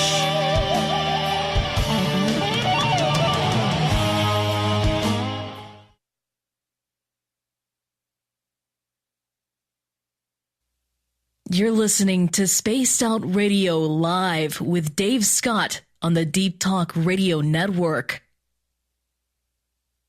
Hi, George and Ori here. Are you ready for UFO MegaCon, the immersion event? 7 days, 8 nights, 50 new speakers, UFO military witnesses, experiencer groups, skywatches, and so much more. Join me at UFO MegaCon March 24th through the 30th in Laughlin, Nevada. Truly the one and only new information conference of the year. Now check it out at UFOMegaCon.com. That's UFOMegaCon.com. We're bringing scientific thought to the paranormal. Hi there, this is Spaced Out Radio scientist Chris Cogswell. Join me, Chris Zuger, and Dave Scott the second Wednesday of every month, where we break down the who from the woo when it comes to everything paranormal. We'll investigate and try to bring sensible answers to those straight and sometimes outlandish questions people have. Hey, not everything is an answer, but we'll do our best. Listen in to Reality Paranormal only on Spaced Out Radio. So, you love talk radio? Then you'll love TalkStreamLive.com. TalkStream Live is always on, 24/7, with the best streaming talk shows. Find your favorite talkers and discover some new ones. It's free, readily available online or on mobile with any smartphone or tablet. Finding your favorite talk shows all in one place has gotten a whole lot easier. Just go to TalkStreamLive.com. Be sure to download the free apps from Google Play or the iTunes App Store. Looking for a place to advertise at a very reasonable cost? Look no further than Spaced Out Radio. SpacedOutRadio.com has an advertising tab that you can click to check out our daily, weekly, and monthly packages to play on the radio, or our website including social media. From commercial spots to banners, we have it all. Check out our competitive pricing today. Hi there, this is Geraldine Orozco from San Francisco's Bay Area Meditation. I invite you to join me the first Tuesday of every month with Dave Scott for Spaced Out Radio's The Spiritual You. In this fast-paced world we live in, it's time for you to take some time for you. We'll cover every possible subject from powerful meditation to healing techniques to your own intuition and spirituality. So come join us for The Spiritual You. Are you tired of being blocked, shadow banned, or placed in jail for simply posting your thoughts on social media? Social Media Freedom can take care of that for you. Social Media Freedom is the newest and one of the best free new apps that allows you the freedom to post what you want, when you want. It takes seconds to download from your app store. Come join the tribe at Social Media Freedom. It's time to set yourself free. Are you intrigued by Paranormal Talk Radio? You'll love the new Paranormal Radio app from TalkStream Live. You'll find a great selection of talk shows covering UFOs, ghosts, strange phenomena, and much more. Download the Paranormal Radio app now and start listening to the very best in paranormal talk entertainment, including the network you're listening to right now, the Paranormal Radio app, free in Google Play and the iOS App Store. Did you know Spaced Out Radio runs 7 days a week? Hi there, this is Tessa Nicole Thomas, and I'm here to take you on a paranormal journey each Saturday and Sunday night. Why change the station when you have it all right here? Together, we'll hang out and share some strange and scary stories. And don't forget, we have Psychic Sundays as well, so come tune in Spaced Out Weekend. We get going at 9 p.m. Pacific, midnight Eastern, only at spacedoutradio.com, where we own the night. You hear footsteps in the empty room above you. A rocking chair begins rocking by itself. Don't be afraid of the things that go bump in the night. Reach for Spirit Storybox, the iPhone app the Huffington Post UK called the only ghost hunting app you will ever need. Spirit Storybox. The spirits are telling their stories. Are you listening? Coming soon to our website, spacedoutradio.com, is the SOR Space Travelers Club. For just $5 a month, you can get into a private area on our site where you can hang with other listeners in our chat room, post in our forum, and check out a bunch of exclusive content and store that won't be found anywhere else, including a nightly after-show party with Dave. It's going to be the best $5 a month you're going to spend. The SOR Space Travelers, only at spacedoutradio.com.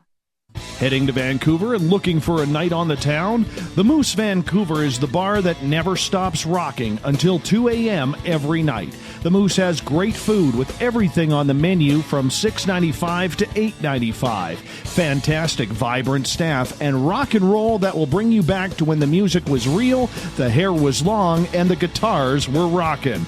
Get your party on at the Moose Vancouver, the official party bar of Spaced Out Radio. Hello, this is your guitar man, Ron Bumblefoot THAL, and I have to tell you, I love the response I get for Little Brother is Watching from Spaced Out Radio fans. It's amazing how music can inspire and make people think deeper about what's going on in the supernatural world. You can head over to my website, bumblefoot.com, to check out my music, my guitar workshops, my touring, even check out some of the hot sauces that I'm working on. And make sure you keep on listening, because with Spaced Out Radio, you know Little Brother is watching. A timepiece is a reflection of who you are, and what better way to show off the real you than with an Escape watch. Escape is a lifestyle brand accessorizing your days and nights. Choose to escape and create the life of discovery that you deserve. Dream, play, unite with your own personalized Escape watch. Head to escapewatches.com. There is no time like the present to enjoy your escape. Use promo code SMF2017 for your 20% discount today. Visit purpleplates.com today. For over 40 years, the Purple Energy Plates have been delivering amazing results for their many customers. Inspired by the great genius Nikola Tesla, the harmony, healing, and energetic effects of the plates have proven over and over to be beneficial and often miraculous to thousands of customers. Check their site for daily specials and choose from their many energy products. You won't be sorry. Visit them today at purpleplates.com.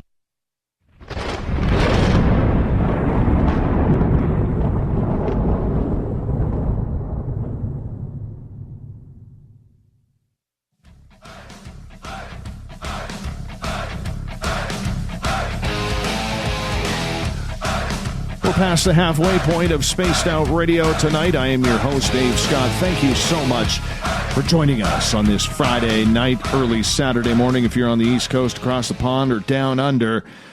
And, of course, remember, you can always, while you're listening to this show, head over to our website, spacedoutradio.com. Good way to support this show. Go pick up a t-shirt, a hat, a hoodie, socks, a towel, bags, whatever. We got it at spacedoutradio.com. Click on the shop banner. The crypto guru, Ronald Murphy, is back with us tonight. His On series has a new book to the collection on sea monsters of the Great Lakes. So every book of Ron's can be found on Amazon.com or cryptoguru.net. If you want to check out his website, Crypto Guru, good to have you with us tonight, man.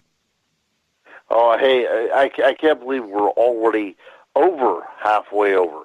The next time we break, we'll only have an hour left. This is flying by. Absolutely it is. Absolutely it is. So right before the break, I had asked you a question about whether or not you believe some of these sea monsters of legends and lore are actually true. And you started talking about the Loch Ness Monster before I had to cut you off. That's right. What I was going to say is that we know that the waters around England during the Cretaceous period were swarming with plesiosaurs. Mary Anning, who was one of the first paleontologists before there were paleontologists, she was just it was interesting because she was a woman and she was just a fossil hunter, but she was able to find a lot of ichthyosaurs, mosasaurs, plesiosaurs, and the place in Devon, England. You can go there right now, and there is just a plethora of plesiosaur fossils. So we do know that at one time around the shallow waters of England there were a plenty of these seagoing reptiles. Now, is it possible that, during the last ice age, that there may have been some of these creatures still in existence? Now, if there was a asteroid impact that wiped out the dinosaurs, we know that not every single species of animal went extinct. We still have alligators, we still have crocodiles, we still have mammals, we still have things that have survived since the Cretaceous with us to this very day. So it's kind of foolish to think that everything was wiped out. So if we know that the area around England was swarming with these creatures, that is it possible that after the great asteroid impact, if that's what it did kill off the dinosaurs, or whatever killed them off, is it possible there was still a remnant population of these things existing in those waters? I have to say yes.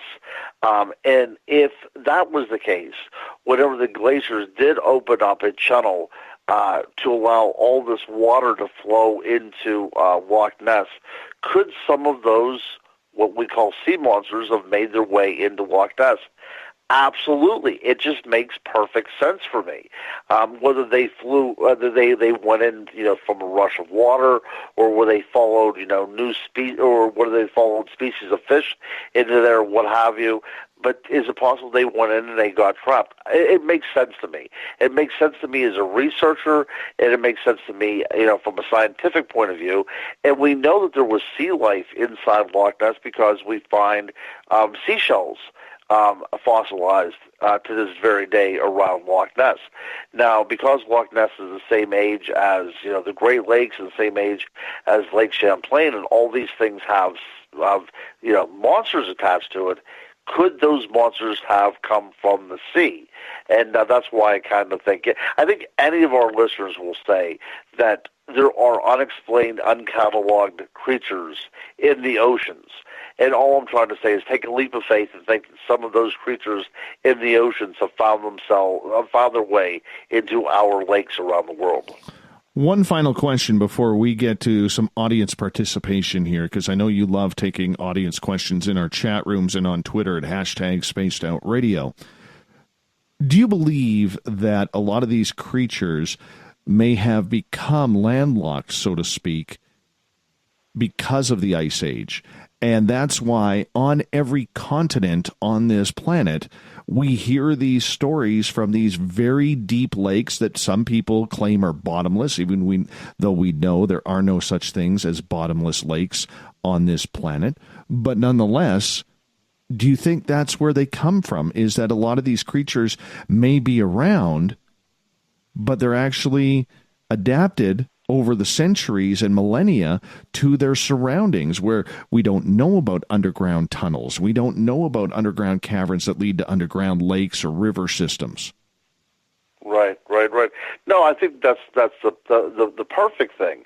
I have had the luck of actually investigating on Loch Ness, and it is that whole Great Glen area is a place full of mountains and a lot of nooks and craggy areas, and to think that does not exist within the depths of the waters of the loch is foolishness.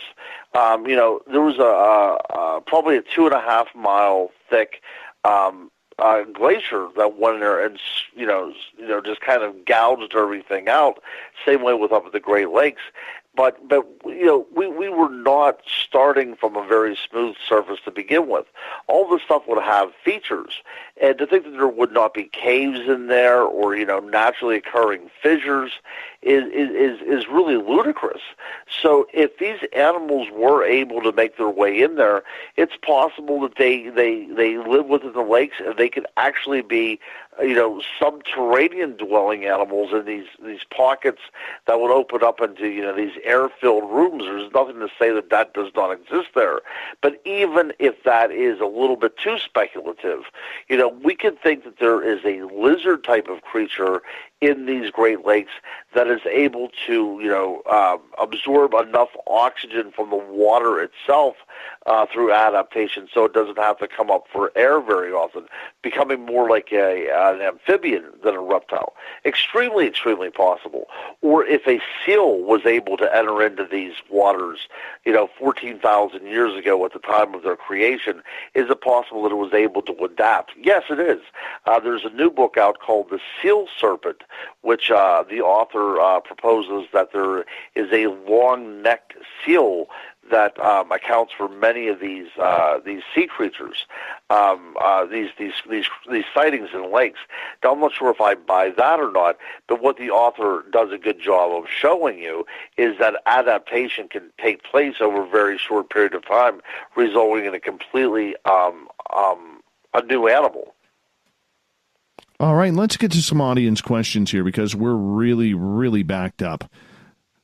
Going back to hour number 1, Renee is asking, in regards to people who are having these sightings, do you think it's because people are more comfortable on reporting them and talking about these subjects than it was in the past where we were afraid of being called crazy or weird? Do you think that's why we're getting more sightings? I think one of the reasons why we're getting new sightings is because it is becoming a little bit more acceptable. There's really not a stigma attached anymore. But I also have to think that there is more sightings because there's more activity happening as well. One of my teachers at the school where I work, her name is Molly, she showed me some really interesting pictures from her security camera. And it looked as if a light came on in her living room, in her kitchen. It looked like a light came on, and then all of a sudden there was these orbs throughout her entire kitchen. Now, a lot of times you can say that this is dust or what have you, but how do you explain, in the middle of the night, that what looks like a flash of light and then these orbs start dancing around? It looked almost as if, almost like a fairy encounter again, if we would go back to talking about fairies. It looked like that was going on. This is the kind of orb activity that was going on. So I'm thinking that we might be leading up to something. There might be some sort of unveiling or revelation to come about. That's my personal take on it. That's my kind of Age of Aquarius type of take on what's going on around the world right now. All right, let's move on here to Michael. And he is saying, Ronald, what do you think about some of the weirder aspects of Sasquatch reports, like tracks starting and ending abruptly, Sasquatches entering and then disappearing in portals or just disappearing, UFOs in the area of Sasquatch sightings, trail cams that should capture them and don't? That's right. Yeah, all these are great questions, and like we talked about, an hour and a half ago, the tracks that I found were, incomplete at first, as if we were not talking about a flesh and blood animal initially making these tracks. There was this was probably about 30 years ago, whenever a woman, an elderly woman, heard something out on her porch. And like a lot of good old ladies here in Western Pennsylvania, she had a shotgun standing by. And here she opened up the door, and lo and behold, we have a Sasquatch-type creature standing on her porch. She abruptly takes aim, fires, and the creature disappears in a flash of light. Now, there's a couple things that we can say about this. That, she was so startled by the report of the gun and the flash of light from the barrel that she mistaken that for the Bigfoot disappearing, and her aim was slightly off, and it was able to scoot off into the darkness. That's one thing. But there's a lot of people that report this kind of activity. They see the creature, and it disappears, sometimes in a flash of light, which is interesting, because when we talk about portals, are we talking about something, some sort of energy opening up and then closing down again, allowing this thing to go from one existence to another, which is the reason why I brought up about the teacher's security camera showing what appeared to be a flash of light and then followed up by these orbs. Now, about 20 years ago, I spoke to a person that said that he had a Sasquatch encounter, but it was not the complete body. It was two legs without any upper part of the body walking through the woods, so it wasn't like it was completely manifested. We had talked before, Dave, on this program about the idea of cloaking, and you possibly encountering something like cloaking as well. So whatever's going on here, whether these things are flesh and blood or flesh and blood in one reality, in one dimension, and not quite flesh and blood due to the physics of this dimension, it's hard to say. But there is some high strangeness going on out there. In Western Pennsylvania, this is an ideal hotspot for UFO and Bigfoot activity coinciding. There was a report back in the 1970s in a place in Fayette County of people witnessing Bigfoot carrying glowing spheres through a field, and then a UFO landing. So, I mean, what's going on with that? It's hard to kind of take all these accounts and shrug them off, which a lot of people did because it doesn't make any sense. But if we're going to collect every kind of eyewitness account, we cannot throw away those things which simply does not agree with our sensibilities. All right, let's move on here. The crypto guru Ronald Murphy is our guest tonight on Spaced Out Radio. Let's get to Keith's question, and Reverend Keith is asking, there is a spiritual, various traditions, in brackets, concept of giving entities legal rights to interact with an individual. Maybe those who investigate the paranormal somehow allow this to happen without knowing? What's your thoughts? Yeah, I think that and then I actually read that statement, that question, about an hour ago, and I think that does make sense when we talked about, researchers having these encounters or these experiences. I think that what happens is there is kind of an unwritten contract between the investigator and the quarry that somehow they understand these rules, these unwritten rules, and how everybody is supposed to participate. And sometimes these worlds overlap, and we do indeed encounter what we're looking for. But I think that there is something to be said about that. I think that we open ourselves up to investigating the unknown, that the unknown can find us if it so wants to. All right, moving on here to another question. Let's get to BTO. And he is asking, are there any such beings as sirens or mer people? Have there been any physical, as in actual audio and visual evidence of them? And I'll ask his second question after that. Okay. You know what? Excellent question. Whenever I was working on my book on mermaids, I found a lot of visual evidence from Israel, of all places.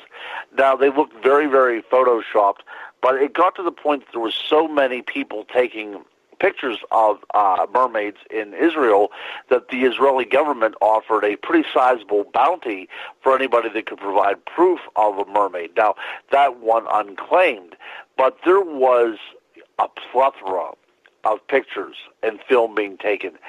With Photoshop nowadays, it's very hard to distinguish between fact and fiction or reality and a hoax. Now, if we were going to say, are there depictions of mermaids? Absolutely. We can find them on, vases during the classical period of Greece. We can find them on the rock art of the San people in sub-Saharan Africa, and elsewhere throughout the world. We have, even Christopher Columbus wrote about seeing mermaids on his quest to find the New World. So we have the idea that mermaids have been with us, but nothing to stand out like a Patterson-Gimlin film of a mermaid. That's unfortunately sorely lacking. But there's enough circumstantial evidence out there to suggest that these things are out there. But that's not to say that, people are recording these bloops in the ocean and in some of our lakes, some sort of echolocation that has been unable to be explained. So it's possible that we have mermaid recordings, but we simply don't know that they're mermaid recordings because we don't have any baseline to go on. All right, let's move on to BTO. Yeah. Go ahead. I was going to say, I'm always interested in mermaid sightings. The last whenever I was up in Michigan, but I first heard this story in Kentucky. Somebody came up to my table and said that she actually heard a mermaid singing in a man-made lake in Reno, Nevada. If you can believe Strange. that was her take. That was her take on the situation. So there are people still reporting these things. All right, the second part of BTO's question. Could they be remnants of the Atlantis civilization who genetically and physically adapted to living in various bodies of water? That's a good question. It's a very good question. And, Plato, whenever he was talking about his idea of Atlantis, we have to go back to this classic Greek thought about the antithesis of what a civilization was like. And, this was a cultured civilization, a very advanced civilization, and you have to wonder, was it an extraterrestrial civilization? Is this a lost human civilization, what have you? But if we just look at it at face value, that this was an advanced civilization that may have been able to survive by some means by adapting through sheer knowledge, to a submerged life or what have you. Is it possible that could have happened? Well, sure, it's very possible. We talked about adaptation a half an hour ago with, animals able to adapt, and human beings are some of the finest adapters on the planet. So it's very possible that when we talk about these lost civilizations, and then we talk about things like mermaids, it's possible that we're talking about, remnants from those civilizations that were able to adapt. Absolutely. Of course, this is all, speculation because we have no proof. But, from a researcher that somebody talks about these kind of things, writes about these things and researches these kind of things, it makes just as much sense as any other kind of explanation. All right. We got time for a couple more questions here. Adnome, who has an addiction to gnomes, he is asking... I see that. He's asking, Crypto Guru, how many gnomes do you think you could fit in your pocket? Well, it depends upon how big the gnome is and also how deep my pockets are. I'm going to say I could fit one gnome in each of my front pockets. Now, they might not be able to... they might not be completely covered up. Are we shoplifting these gnomes, or do we just have to transport them? Well, see, he's still trying to bug me on the gnomes when I have officially become one with the gnomes. I'm officially one with the gnomes now. Yeah. Well, how do you feel about that, Dave? I know that you have this bit of resistance. No, not anymore. I'm over it. You're over it. Okay. Well, David Weatherly, he pulled me to the side when we were hanging out together. He pulled me to the side and he says, I need to talk to you about this gnome thing. And then he started telling me a story that gnomes pick up on that energy that is negative towards them. And therefore, if I put out negative energy, the gnomes will react to that. And they can show up at any time. And he was dead serious about it. And I kind of said, okay. So I immediately changed my game plan. He said, you better figure out how to become one with the gnomes. So I've come to peace with it. I've come to peace with it. Yeah. Well, in my book on fairies that's coming out too, of course, I have to mention the gnomes fairly extensively in there as well too. And it does seem like we are talking about an energy that we can synchronize with, that we can somehow tap into that frequency. And whenever we do tap into that frequency, when we're on that same wavelength, then we can actually see them physically, in physical bodies, if that makes any sense. So you almost have to will yourself to see these things in order for them to be seen. And on that note, more Crypto Guru coming up right after the top of the hour break. We're going to get into fairies, get more of your questions in as well. Crypto Guru is going to be with us for the third full hour. We're skipping the news tonight because it's crypto time. We'll be back on Spaced Out Radio right after this.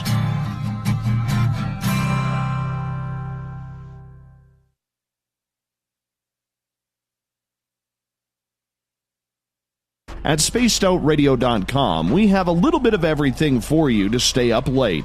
So while you're there, check out our SOR Newswire, where our team brings you stories of the weird and strange to the WTF from around the globe. News on Bigfoot, UFOs, paranormal, Darwinian-type crime tales. It's the stories that the mainstream media usually won't touch. Well, we got them all on the SOR Newswire, only at spacedoutradio.com. Come hang out with Spaced Out Radio, where we own the night. This is Carl. You can follow Dave on Twitter at Spaced Out Radio, and during the show, use the hashtag Spaced Out Radio to chat with us live. On Instagram, at Dave Scott SOR. On Facebook, give our page a like, Spaced Out Radio Show.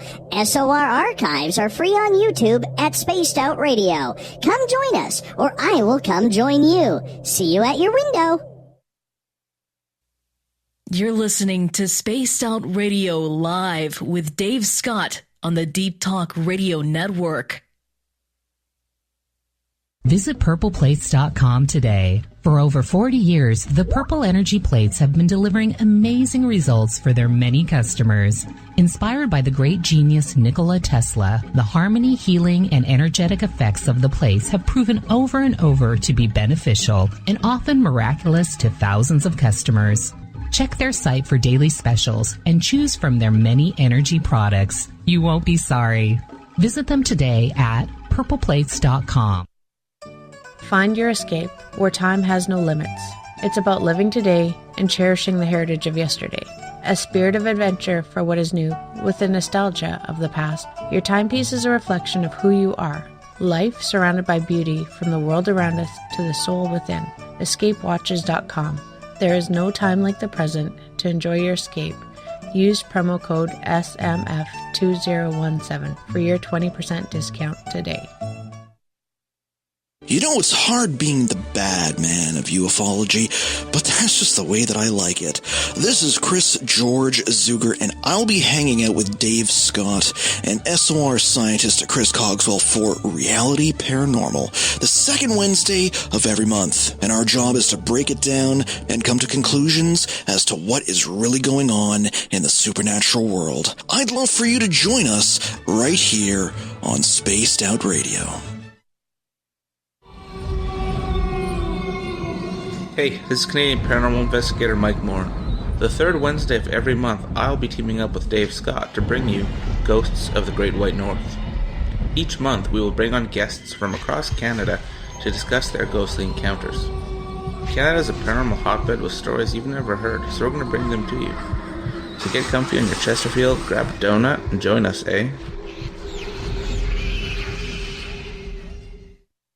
So, you love talk radio? Then you'll love TalkStreamLive.com. TalkStream Live is always on, 24/7, with the best streaming talk shows. Find your favorite talkers and discover some new ones. It's free, readily available online or on mobile with any smartphone or tablet. Finding your favorite talk shows all in one place has gotten a whole lot easier. Just go to TalkStreamLive.com. Be sure to download the free apps from Google Play or the iTunes App Store. On the first Tuesday of every month, I encourage you to come along for a journey with me, Geraldine Orozco, on The Spiritual You. Together, we will take a look at how to access the highest expression of yourself and change your life. Consciousness, ET contact, health, and wellness, we can talk about it all. So come along for a spiritual ride with me, Geraldine Orozco, on The Spiritual You, only on Spaced Out Radio. Hi, George and Ori here. Are you ready for UFO MegaCon, the immersion event? 7 days, 8 nights, 50 new speakers, UFO military witnesses, experiencer groups, skywatches, and so much more. Join me at UFO MegaCon, March 24th through the 30th in Laughlin, Nevada. Truly the one and only new information conference of the year. Now check it out at UFOMegaCon.com. That's UFOMegaCon.com. The freedom to post what you want, when you want. That's the social media freedom you need. Social Media Freedom is the free app in your app store. No need to worry about going to jail or being shadow banned any longer. It's the freedom to say what you feel. The freedom to know Big Brother isn't watching.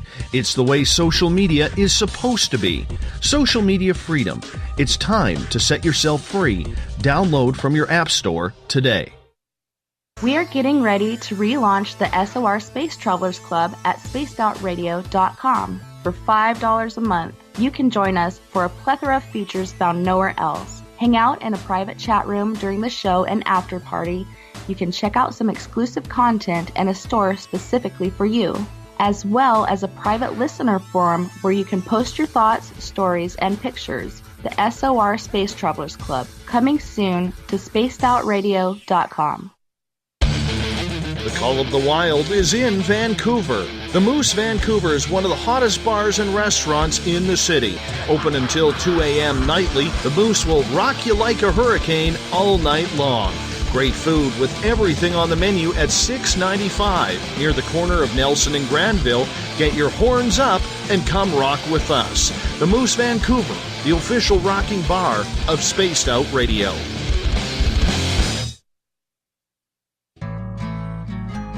Looking for a place to advertise at a very reasonable cost? Look no further than Spaced Out Radio. SpacedOutRadio.com has an advertising tab that you can click to check out our daily, weekly, and monthly packages to play on the radio, or our website including social media. From commercial spots to banners, we have it all. Check out our competitive pricing today.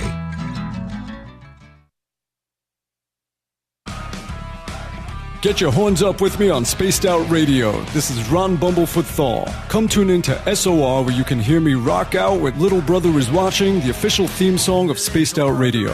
And then come on over to bumblefoot.com where you can find out about my tour schedule, my music, and everything else. Bumblefoot.com keeps you up to date on what I'm doing and the best way to stay in touch with my music and music camps. Sign up for my newsletter at bumblefoot.com and remember, Little Brother is Watching. You hear footsteps in the empty room above you. A rocking chair begins rocking by itself. Don't be afraid of the things that go bump in the night. Reach for Spirit Storybox, the iPhone app the Huffington Post UK called the only ghost hunting app you will ever need. Spirit Storybox. The spirits are telling their stories. Are you listening?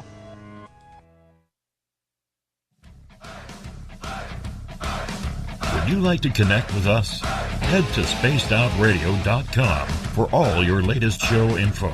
Now, back to Dave Scott and SOR. Welcome back to the third and final hour of Spaced Out Radio tonight. I am your host, Dave Scott. Great to have you with us. This weekend, while I am off finding my Zen and my Chi, you can listen in to Tessa Nicole Thomas on Spaced Out Weekend, only on our website, spacedoutradio.com, starting at 9 o'clock Pacific, midnight Eastern. She gets going. It'll be a lot of fun. We welcome back everyone listening in on our terrestrial affiliates, KDUN, AM 1030 on Reedsport, Oregon, KZFX 93.7 FM in Ridgecrest, California, WQEE 99.1 FM in Noonan, Georgia, and UPRN 107.7 FM in New Orleans. On the digital side, we say hi to each and every one of you listening in on Revolution Radio on both sides of the studio. Nighthawk is looking very, very good tonight, so make sure you give him a wave, say hello, and go support the station. And we also say hello to everyone listening in on Deep Talk Radio as well. Don't forget, you can check out our archives at youtube.com/Spaced Out Radio. Just do old Davey the favor, hit that subscribe button. The Desert Clam has set the password for tonight in the SOR Space Travelers Club. Honorific abilitudinatibus. Yeah, something like that. The Clam sets the password each and every night right here on the mighty SOR. Our website is spacedoutradio.com, where we have a plethora of features for you. You can rock out to Bumblefoot, go shopping at our Spaced Out Radio store, read up on the SOR Newswire, put together by Captain Shirk, and so much more. For the final time tonight, we introduce the crypto guru, Ronald Murphy. He is an amazing author. You can find all of his books on Amazon. It's Ronald L. Murphy Jr. if you want to check them on out. He has this great series called the On series. His latest is on sea monsters. Crypto Guru, welcome back to the show. Really appreciate you taking the time, and it's always good to have you back. Yeah, but by time, I mean, it's flying by. We have under an hour to go, and we still have so much more to talk about. So, hey, it really is not a question. It's like we enter another dimension where time just flies by. So, hey, I was glad to be here, and I'm looking forward to being on here again. Oh, it's absolutely great. Absolutely great to have you on. Now, we've talked about pretty much everything with you over time on this show in regards to monsters. And I want to ask you this. before we get into fairies, because you're going to come with us right through the bottom of the hour and go into the next half hour as well. We canceled old Phillips tonight, gave him the night off, and figured we'd take a break from the news tonight, but we will get to the thought of the day later. And in regards to a lot of these cryptids that are out there, we hear a lot of pressure put on Bigfoot, Dogman. Those are the big two. Let's be honest. But are there any monsters out there, whether it's sea monsters, the fairies, gnomes, gargoyles, goblins, whatever it may be? Are we overlooking some of these potential hot spots for creatures because we just don't pay attention to them? Yeah, you know what? Whenever I was a kid, the idea of talking about looking for a werewolf would have seemed almost ludicrous. But now there's been so many Dogman sightings that, you know, it is, like you said, it's now on par with Bigfoot. And I think that there's something to be said, again, about the idea of investigators getting to the point where there's so many investigators out there that you can now differentiate. You know, it's very possible that one time Dogman was constantly reported as Bigfoot, and Bigfoot was, you know, maybe, of course, a Dogman in many reports. But I think now, because so many people are out there looking, that we are now able to, to figure out the difference between these two very unlike creatures. I think a lot of that stuff is going on. But if you think about it on a worldwide scale, absolutely, the Rang Pendek, this little Bigfoot type creature, is probably in existence. And the Ibu Gogo, you know, this other type of Bigfoot creature, all in Indonesia, this area, and we have a fossil record to show where the Homo florensis have lived. This little hobbit.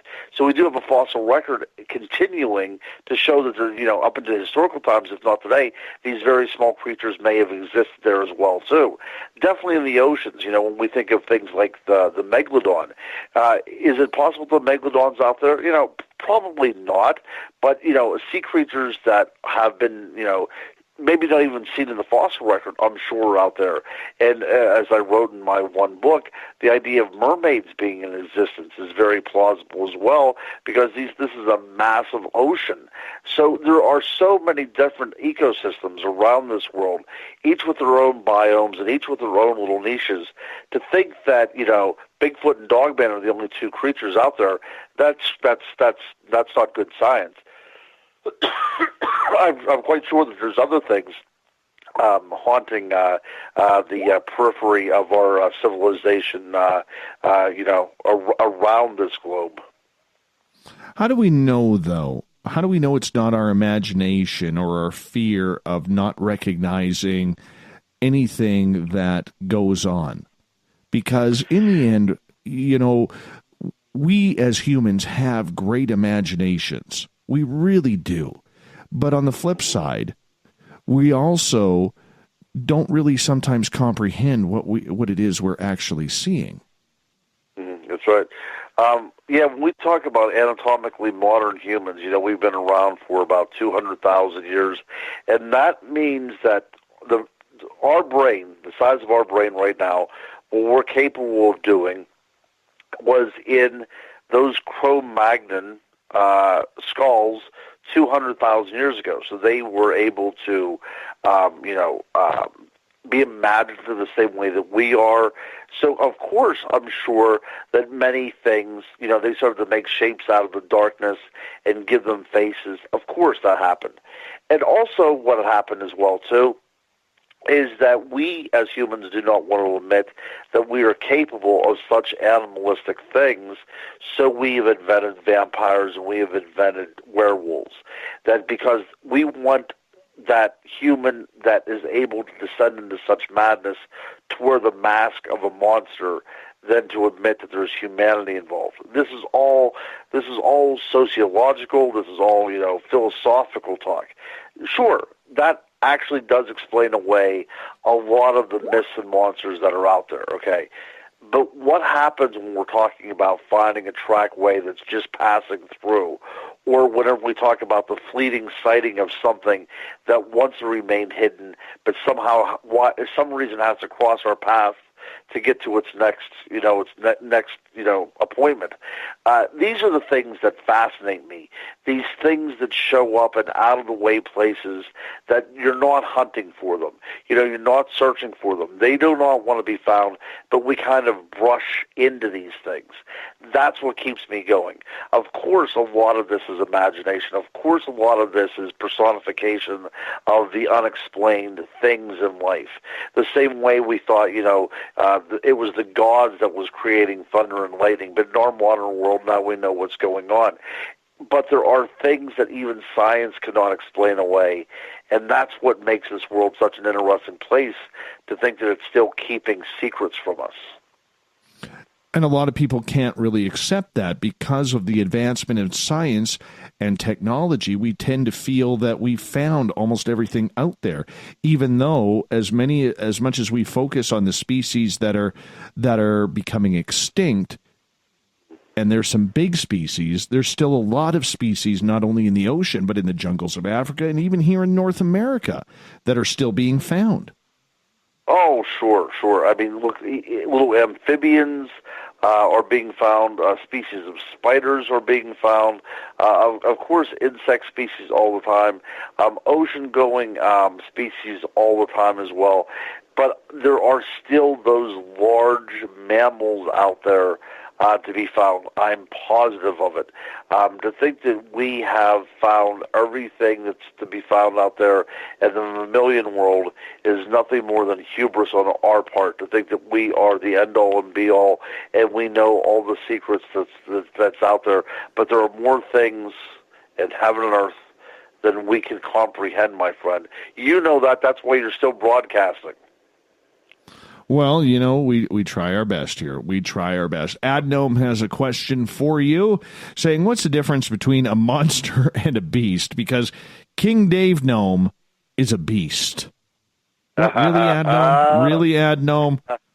You went there. Thank you. Yeah. Well, beast, I think, is some sort of instinctually driven creature, with an animal, if you will. And whenever we get to the idea of a monster, by definition, and if we would trace the root word for monster, this is a creature that's working out of some sort of free will, and it's attempted to be an evil type of being rather than following in the path of good. So I think it's just a question of semantics. But yes, my friend, you are a beast. Oh wow, I appreciate that. But getting back to the creatures that are out there, okay? The creatures in North America, because that's where we're focused on. Have you seen the series with Greg and Dana Newkirk on Hellier yet? Oh, I did. Very, very well done. And also one of the people that was involved in that, his name is Tyler Strand. I've actually interviewed him on the radio show that I have inside the Goblin Universe. These guys are doing some very interesting work, and I would urge anybody to check out Hellier on YouTube. Very, very good.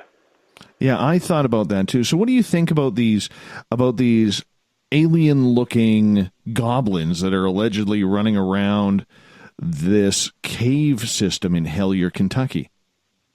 Well, when we talk about, the Hopkinsville goblins, right? From yes. that same, kind of area. These little creatures that look, rather like greys, but also has this kind of like demonic tinge to them. It could cover a lot if you think about it. This could cover alien sightings. This could cover demon sightings, and fairy sightings. I've always said that, the idea of cryptids, the idea of hauntings, and the idea of ghosts kind of all interlap in this particular gray area. They all seem rather interconnected. And I think that what Hellier is really illuminating to us is there might be some sort of creature that can interact on all these multiple different levels to the human being, and we're just perceiving it differently. Well, that could be the case, I think that makes a lot of sense, yeah. That could be the case, though. But I mean, if you look at a series like Hellier or some of these smaller communities out there that have these strange happenings going on, these communities aren't very friendly to outsiders coming in and wanting to investigate it. It's almost like, just leave us alone. We want to keep our secret a secret. We don't need that attention around here. We don't need our community to be made fun of. Yep, it's almost like their dirty little secret, their skeleton in the closet they don't want anybody to know about. Absolutely, that's the case. Now, because I do so much investigation of the fairy realm, I found an interesting link on places that have the word Fae in it, like Fayette County here in western Pennsylvania. A lot of Bigfoot UFO sightings, a lot of ghostly sightings, and that word from the French means little fairy. And I'm starting to think that these places around the United States that are named Fayetteville or Fayette, and there's a lot of these, that these might be warning signs, not beautiful little place names, but like, here be monsters almost that you would find on a medieval map. It's very possible that some of these place names were named this way to keep people away. And that might be what's going on with the idea behind Hellier as well, too, that people know about these things and they just simply don't want any other person treading into that area. The crypto guru, Ronald Murphy, is our guest tonight on Spaced Out Radio, talking all sorts of monsters tonight on the show. I got a bunch of questions from BTO, and we're going to rattle them off for you. And we go with his questions because BTO has a really nice beard, a high-quality beard. So, has he bought any swag yet, though? Does he have the towel? Does he have the hat? No, he doesn't have any swag yet, but we give him a break because of the beard, even though he is a New York Mets fan and I'm a Yankees fan, and him and I, butt heads on that one every now and again. But nonetheless, 27 rings to like 2, whatever it is. We know who the real team in New York is. But nonetheless, BTO is asking, Ron, what do you know about the Jersey Devil in the Pine Barrens? And has there been any evidence, such as hoof prints, audio or video, found? Yeah, the interesting thing about hoof prints and audio and video, no. And I, whenever I was at Crypticon in Kentucky last year, I actually did a seminar on zooforms, which are these kind of like physical manifestations of creatures that seem to not have any bearing in the physical world. They're not flesh and blood, at least. And it seems that when we talk about something like the Jersey Devil, that's what we're encountering. Now, the Jersey Devil has also been spotted in Pennsylvania. It's been spotted in New York. So it's not just in that particular Pine Barrens region.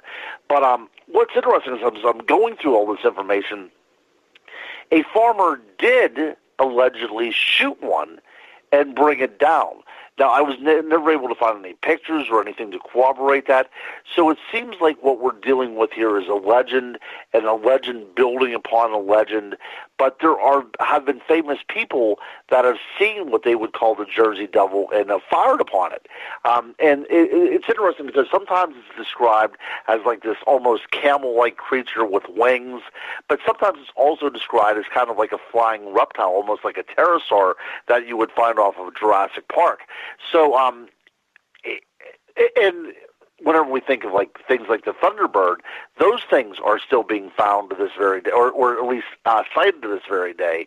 But the Jersey Devil is this unique thing that seems to combine, this demon type of manifestation in the Leeds household that becomes, almost like this dragon that seems to haunt the Pine Barrens. But at one point, the sphere of this Jersey Devil was so prevalent that it actually led schools and certain factories to close because they were afraid that the thing was on a prowl. So it really did enter the popular imagination without a doubt, and it still stays there to this very day.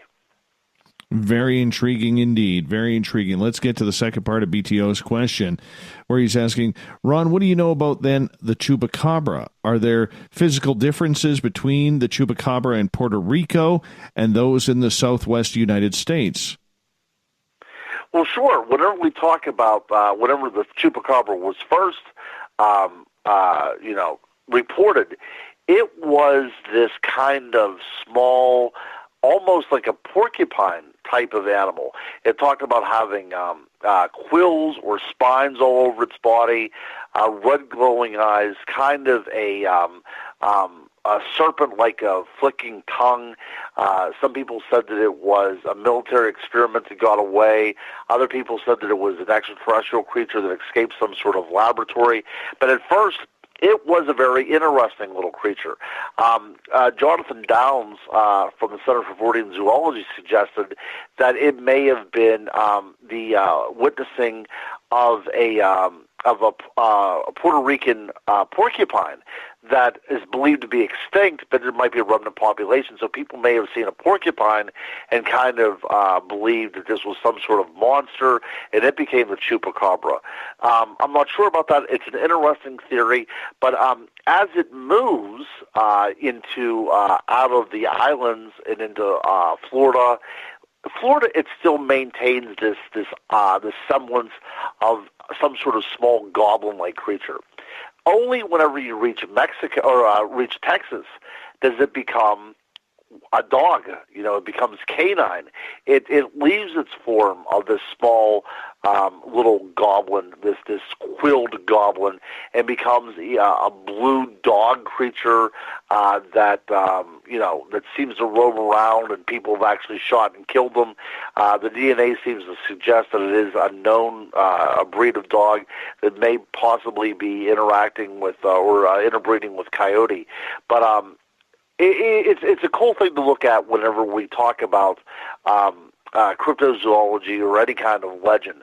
We can, with the chupacabra, actually map out how it started and how quickly it transforms. It's almost a game of telephone, except it's producing its very own urban legend. And then, the 30 years or what have you that the chupacabra has been out there, we can see that it does evolve with each community that it comes into to play with. But on the flip side, if you look at Sasquatch in that same territory, the Sasquatch of the Pacific Northwest and up here in Canada is much different than the reports, say, in the bayou of Louisiana, or in the what's the word I'm looking for? The swamps of Florida. Mm-hmm. It's much different. It is, so could we be talking about, relative species, much like there's different breeds of dogs and cats? Could we be doing the same thing here? Yeah, I think that when we talk about, like, even if you're in the swamplands of East Texas, that whenever you talk about Bigfoot, it's still going to be recognizable as that form. You're talking about a bipedal hairy creature.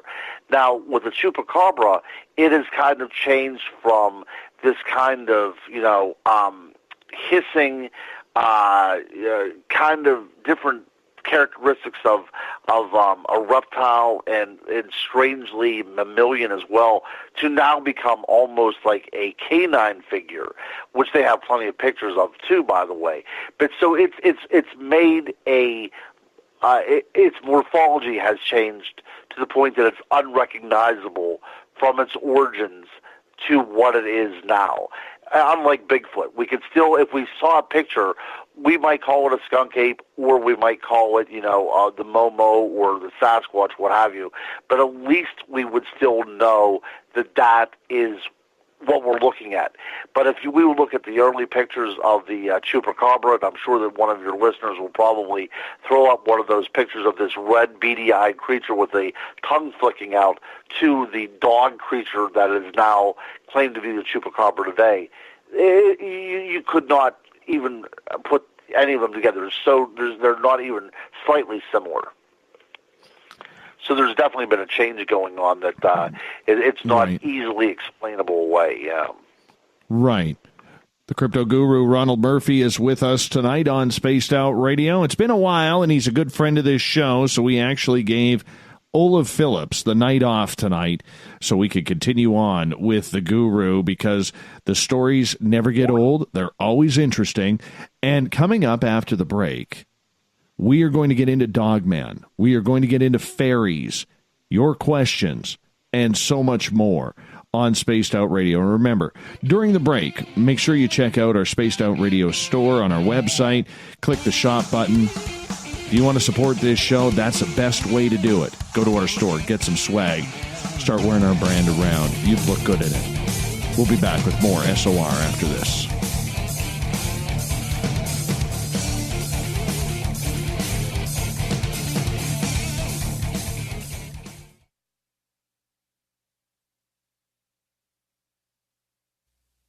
You're listening to Spaced Out Radio Live with Dave Scott on the Deep Talk Radio Network.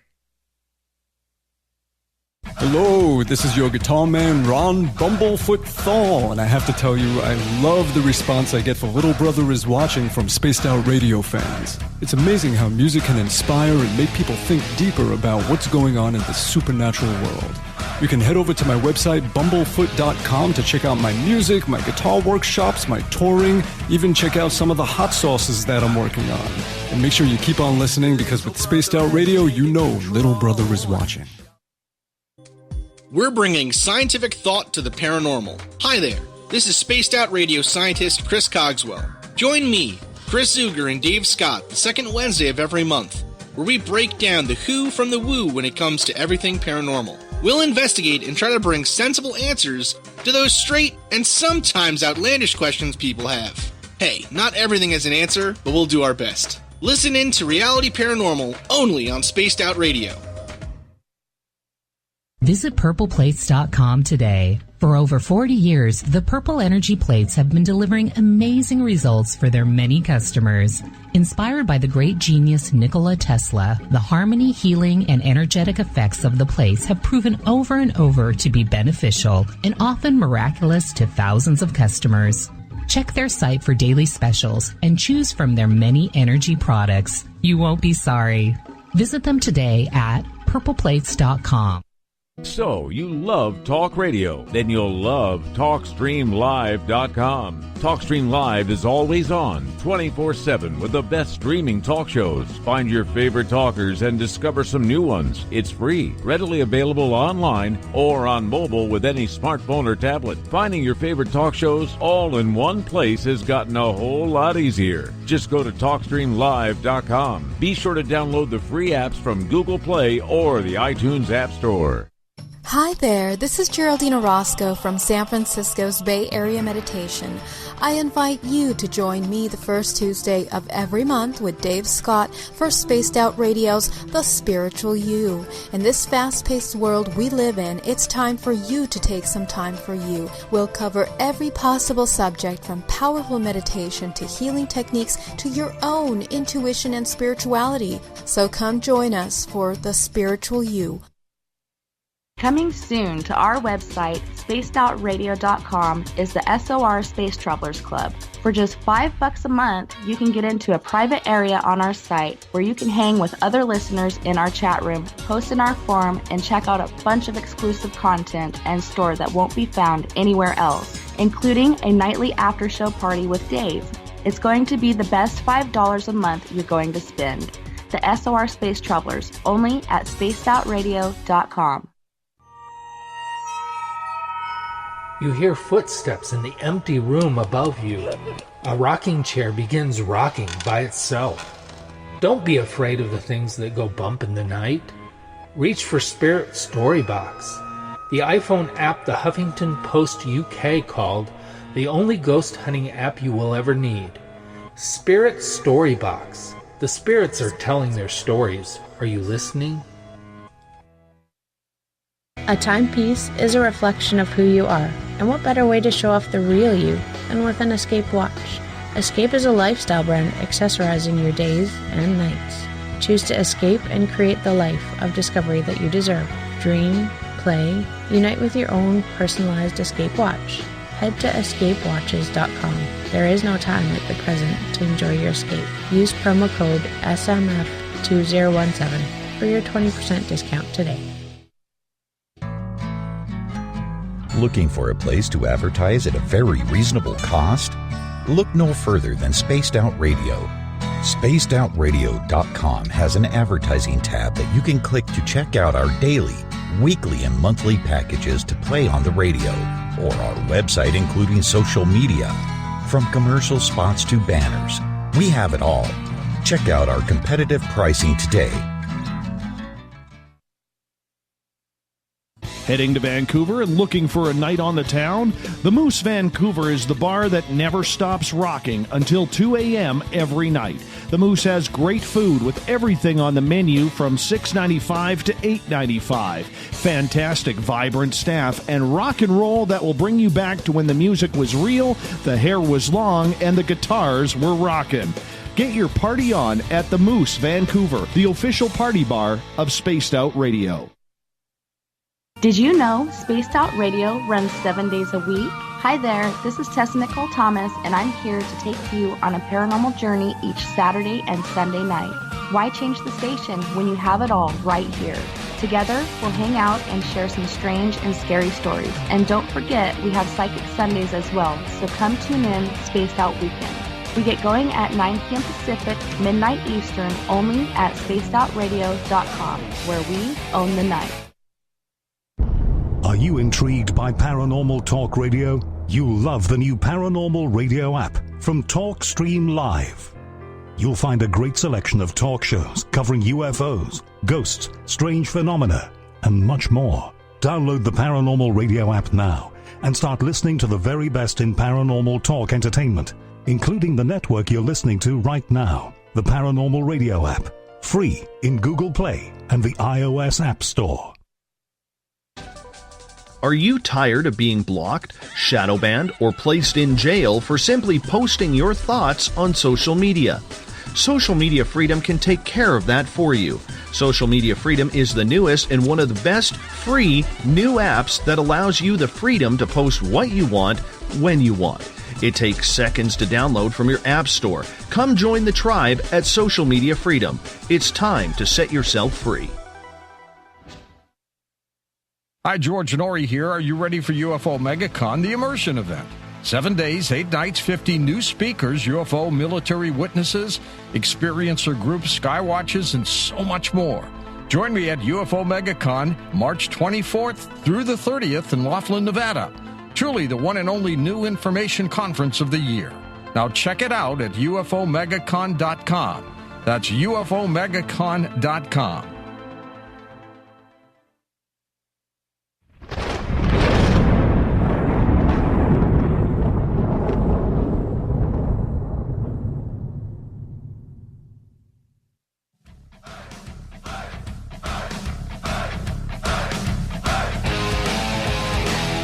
We've rounded third. We're heading for home tonight on the mighty SOR. I am your host, Dave Scott, sitting in the captain's chair of SOR headquarters in the frozen tundra of British Columbia, Canada. Good to have you with us. Remember, you can support all of what we do by shopping at our Spaced Out Radio store. Going to click on the shop tab on our website.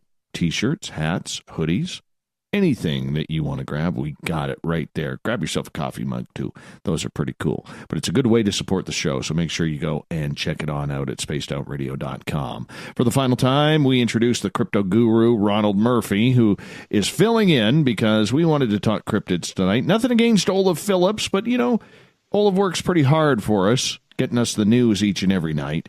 So we decided to give him a Friday night off so he could go hang out, play with Lego, or whatever he is doing tonight. Because Olaf likes a good piece of Lego every now and again. Anyhow, the crypto guru, Ronald Murphy, cryptoguru.net is his website. All of his books can be found on Amazon.com. Welcome back to the show, Ron. Hey, I am so glad to be here, my friend. And like you said, we are now rounding third, and I think we're going to score. I think we are. It's always a big hit with our audience when we have you on the show with us. And, you know, Dogman is one of those creatures that is absolutely absolutely, my friend, one of those cryptids that is catching a lot of people by storm over the last few years. People want to know what's going on. Why is there this big hairy dog creature running around the forests, especially out east in the Pennsylvania, West Virginia, Ohio type area, up into Wisconsin and Michigan? There's a lot of things going on. And this leads to Kevin's question. Do you know of any dogman sightings in your area north of Lake Erie or north to Lake Erie? Oh, yeah, absolutely. Now, I live in the Laurel Highlands of Pennsylvania, is what they call it. Chestnut Ridge area. It's actually a part of the Appalachians. So if you think about, this extends the whole way down into Georgia. So I mean, we are part of that whole, this whole Appalachian complex kind of thing, if you will. So there's stories all throughout this area about these kind of creatures.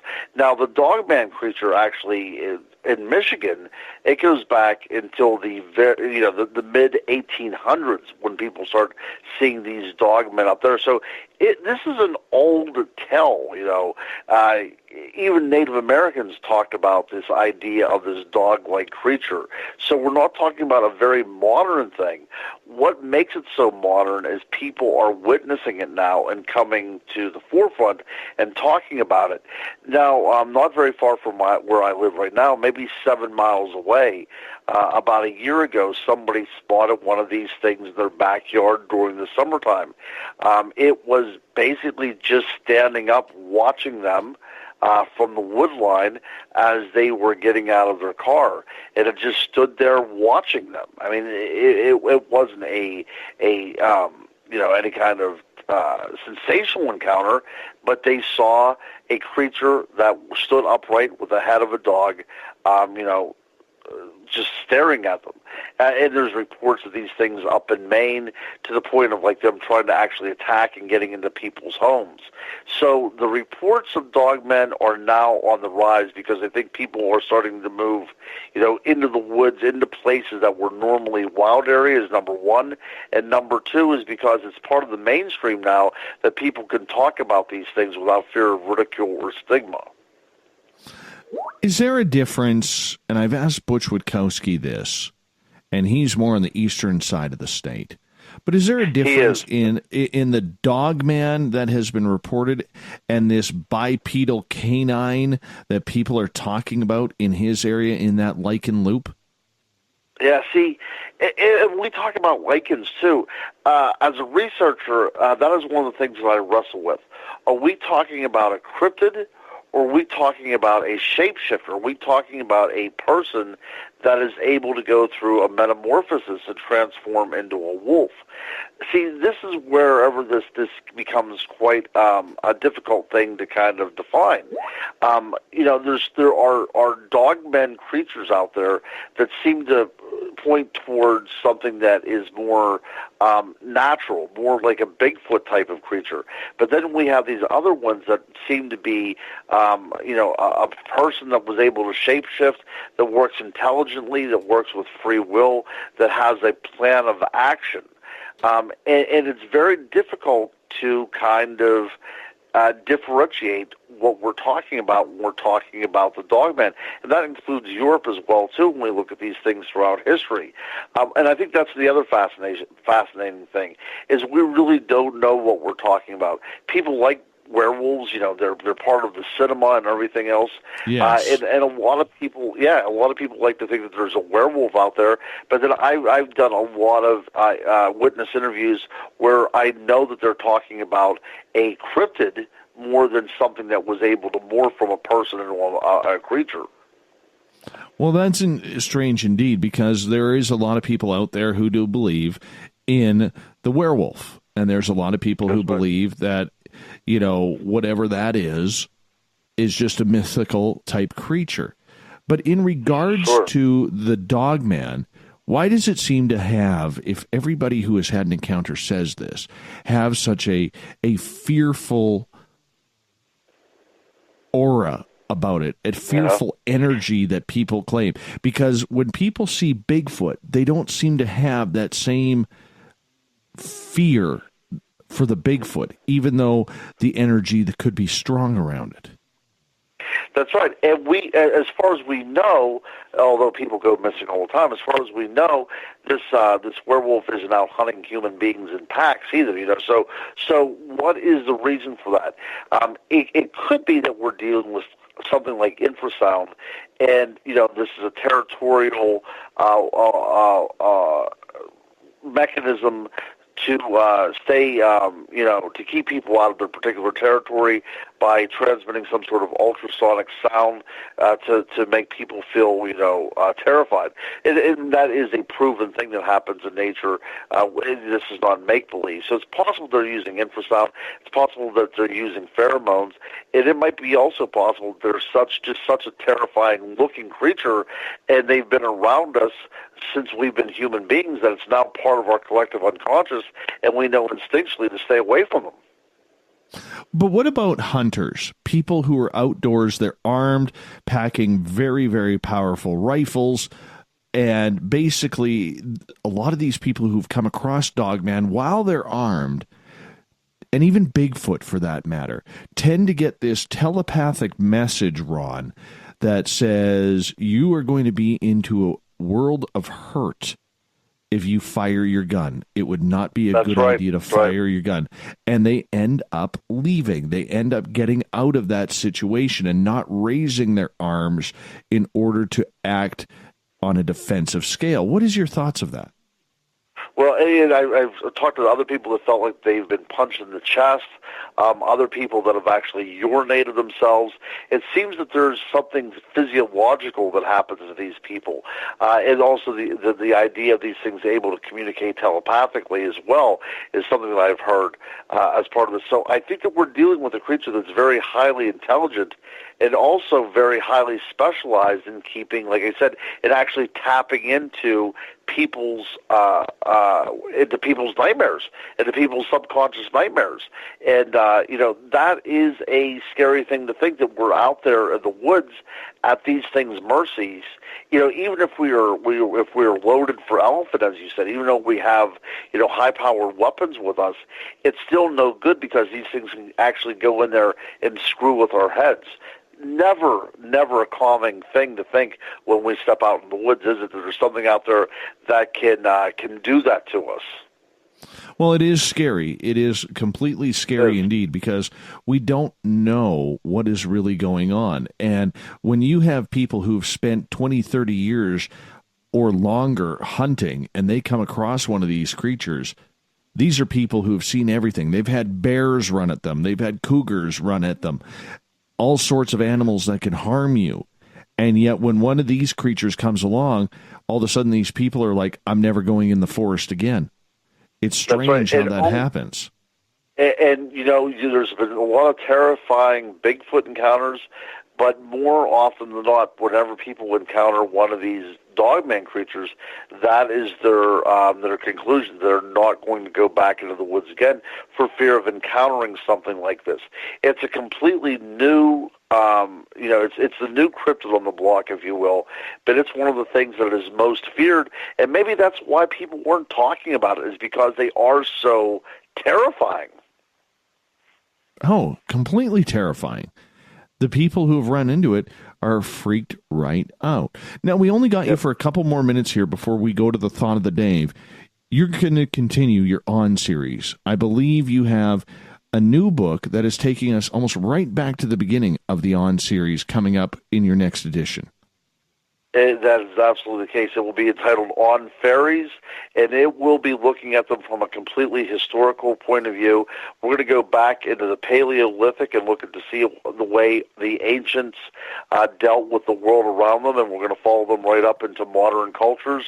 And then we're going to talk about also ways of inviting these things into our world and interacting with them by looking at different shamanistic thoughts, both in the United States states with First Nations people, and also with European shamanism as well. I think it's going to be a very, very interesting book. It's not a small book. It's well over 400 pages. It took me about 5 years to actually write this thing from whenever I was starting to put notes together from my unexplained world of the Chestnut Ridge. So there's a lot of work into this. This is not going to be a sit-down, simple read, and there's a lot of things in there to cover. And whenever it's out, I would love to appear on your show, but whenever it's out, I will send you a couple copies. I've been wanting to do that for a while. My life has been horrible, but I want to start sending you out some copies of my stuff so we can start using them as giveaways, because I would really like some of our listeners to get their grubby hands on them. Absolutely, and I know our listeners would absolutely love that as well, because they love your books around here. They really do. And everybody always asks, when's the Crypto Guru coming back on Spaced Out Radio? And we're going to work on that behind the scenes here, because we got to get you back more involved on this show. That is for sure. I cannot wait. And if I could just do one more thing, another fun, exciting thing that's happening in my life as well. So I've actually signed on with a travel agent, darlatours.net, and we're planning a trip to Bermuda in 2020, and I will be the host of that, and I will be able to we'll have some seminars on board the ship, and then we'll take a look at some of the more mystical sites around Bermuda. But if you go there right now, we're going to start putting together some good cryptid tours. I want to get over there and look for werewolves over in England. I want to go look for Loch Ness Monster, and I want to look at witches and vampires up in New England. So if your listeners want to think about doing something like that and joining a cruise or joining a road trip with me, go over to darlatours.net. Put in that fill up for the we're booking right now for the Bermuda tour, but if you have any kind of ideas, go on over there, tell them I sent you, and we'll treat you right. Awesome, absolutely awesome. Before we let you go, I do want to say this. I would love to see you do an on-book series on First Nations little people that they say live in the mountains of the Appalachians up here in British Columbia. They're all over the place. I would love to see you go down that road. I think that would be fantastic for your on series. I appreciate that. Actually, one of my more sizable chapters in my On Fairies is going to look at that. It's not going to be a complete book, and like you said, it should be a complete book because there's so much folklore, but it's definitely going to be touched on in this series. And I'm working on a book right now with Brian Bowden about ancient astronauts and their association with mound-building cultures in America. So that's the other thing that I'm working on as well too. So I've got my poker in a couple different fires even now. But after my on aquatic monsters of the Great Lakes, which will be quickly followed up by On Fairies, I'll have another book out probably sometime in early 2020. All right. Crypto Guru, we will talk to you very soon. Always a pleasure to have you back on Spaced Out. Hey, thank you very much, my friend, and thanks to the listeners, and we'll talk to you.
right. Hoping you guys are hearing me now.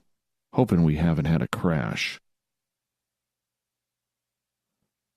Did we have a crash? Ah, there we go. We got the audio back. I apologize for that. One of our little players here that we use in making things happen seemed to have caused a little bit of a crash there. We will work on that. I do apologize. So, thought of the Dave, as we will get to it here, because now we only got a couple minutes. And here I was reading the thought of the Dave, all concentrated on it. Oh, what the heck. Let's play it again.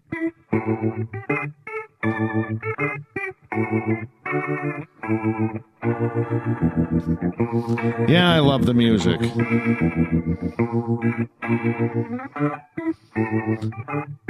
Thought of the Dave happens every night at this time, where we post a question on our Facebook and Twitter pages, then read your responses on the air, because that's what we do around here. And today's Thought of the Dave is as follows. Tell me a good lie about what you're doing this weekend. Kelly says, my beard is a guest on Spaced Out Weekend with Tessa. Sandra says she's going to be driving a UFO. She's getting lessons. Stephen, Brazilian wax followed by a horse riding lesson. Ooh. Kevin and Kevin's beard, two separate entities, states, easy. It's Texas. We're going hog hunting with Dave Scott. Oh, I wish. I wish. Joe, I'm off to Mars to replace the battery in the rover. Good thing it's a long weekend. Merle jumps in. He goes, not driving through the snow-covered mountains in the middle of winter. That's because Merle's heading up to my house to hang out for the weekend. So we got a good time going on. Cooper, getting the beard brushed for my birthday party. Susan, I'm going to party like it's 1999. Caden, I'm flying to Canada with the wife with some homemade moonshine. Oh, I wish. Robin, I'm driving to your house, Dave, with my Carl suit. Jeff, I live in Edmonton, going swimming this weekend at the lake because it's 28 degrees Celsius. Yeah, no, it's about minus 28 degrees Celsius in Edmonton right now. Shar, I'll be spending the weekend at our home on the Sound, working on my novel, playing with the grandkids. Uncle Dale and his power stash. I'm going to remote view the dark side of the moon, determine the fate of the universe with intention, and raise my frequency. And that's just Saturday. On that note, we are going to say a big thank you to all of you for tuning on in, and of course the crypto guru Ronald Murphy for coming on. We're going to get Ron on a little bit more often, I think, because I absolutely love having him on. He's just so eloquent. So eloquent. We also want to thank John Tenney for coming on at the beginning of the show with his State of the Unusual address. He does it every year. Second year in a row he's done that on this show. We're going to continue that trend next year as well. Mr. Tenney will be back on in March. This weekend, tune on in to Tessa Nicole Thomas at Spaced Out Weekend. You can find her at spacedoutradio.com, 9 p.m. Pacific, midnight Eastern, at Saturday and Sunday. We got Mr. Ron Bumblefoot THAL rocking in the background with Little Brother is Watching. Bumblefoot is the official music of Spaced Out Radio, rocking us in and out of every single show. Get your horns up for the guitar god himself. Special thanks to all of you listening in this week in your home, at work, in your cars, wherever you may be. Big thanks to everybody in the chat rooms and on Twitter at #SpacedOutRadio. Remember, this show is copyright by Spaced Out Radio and SOR Media Ventures Limited. Thanks for being part of this week. It's been awesome because together, my friends,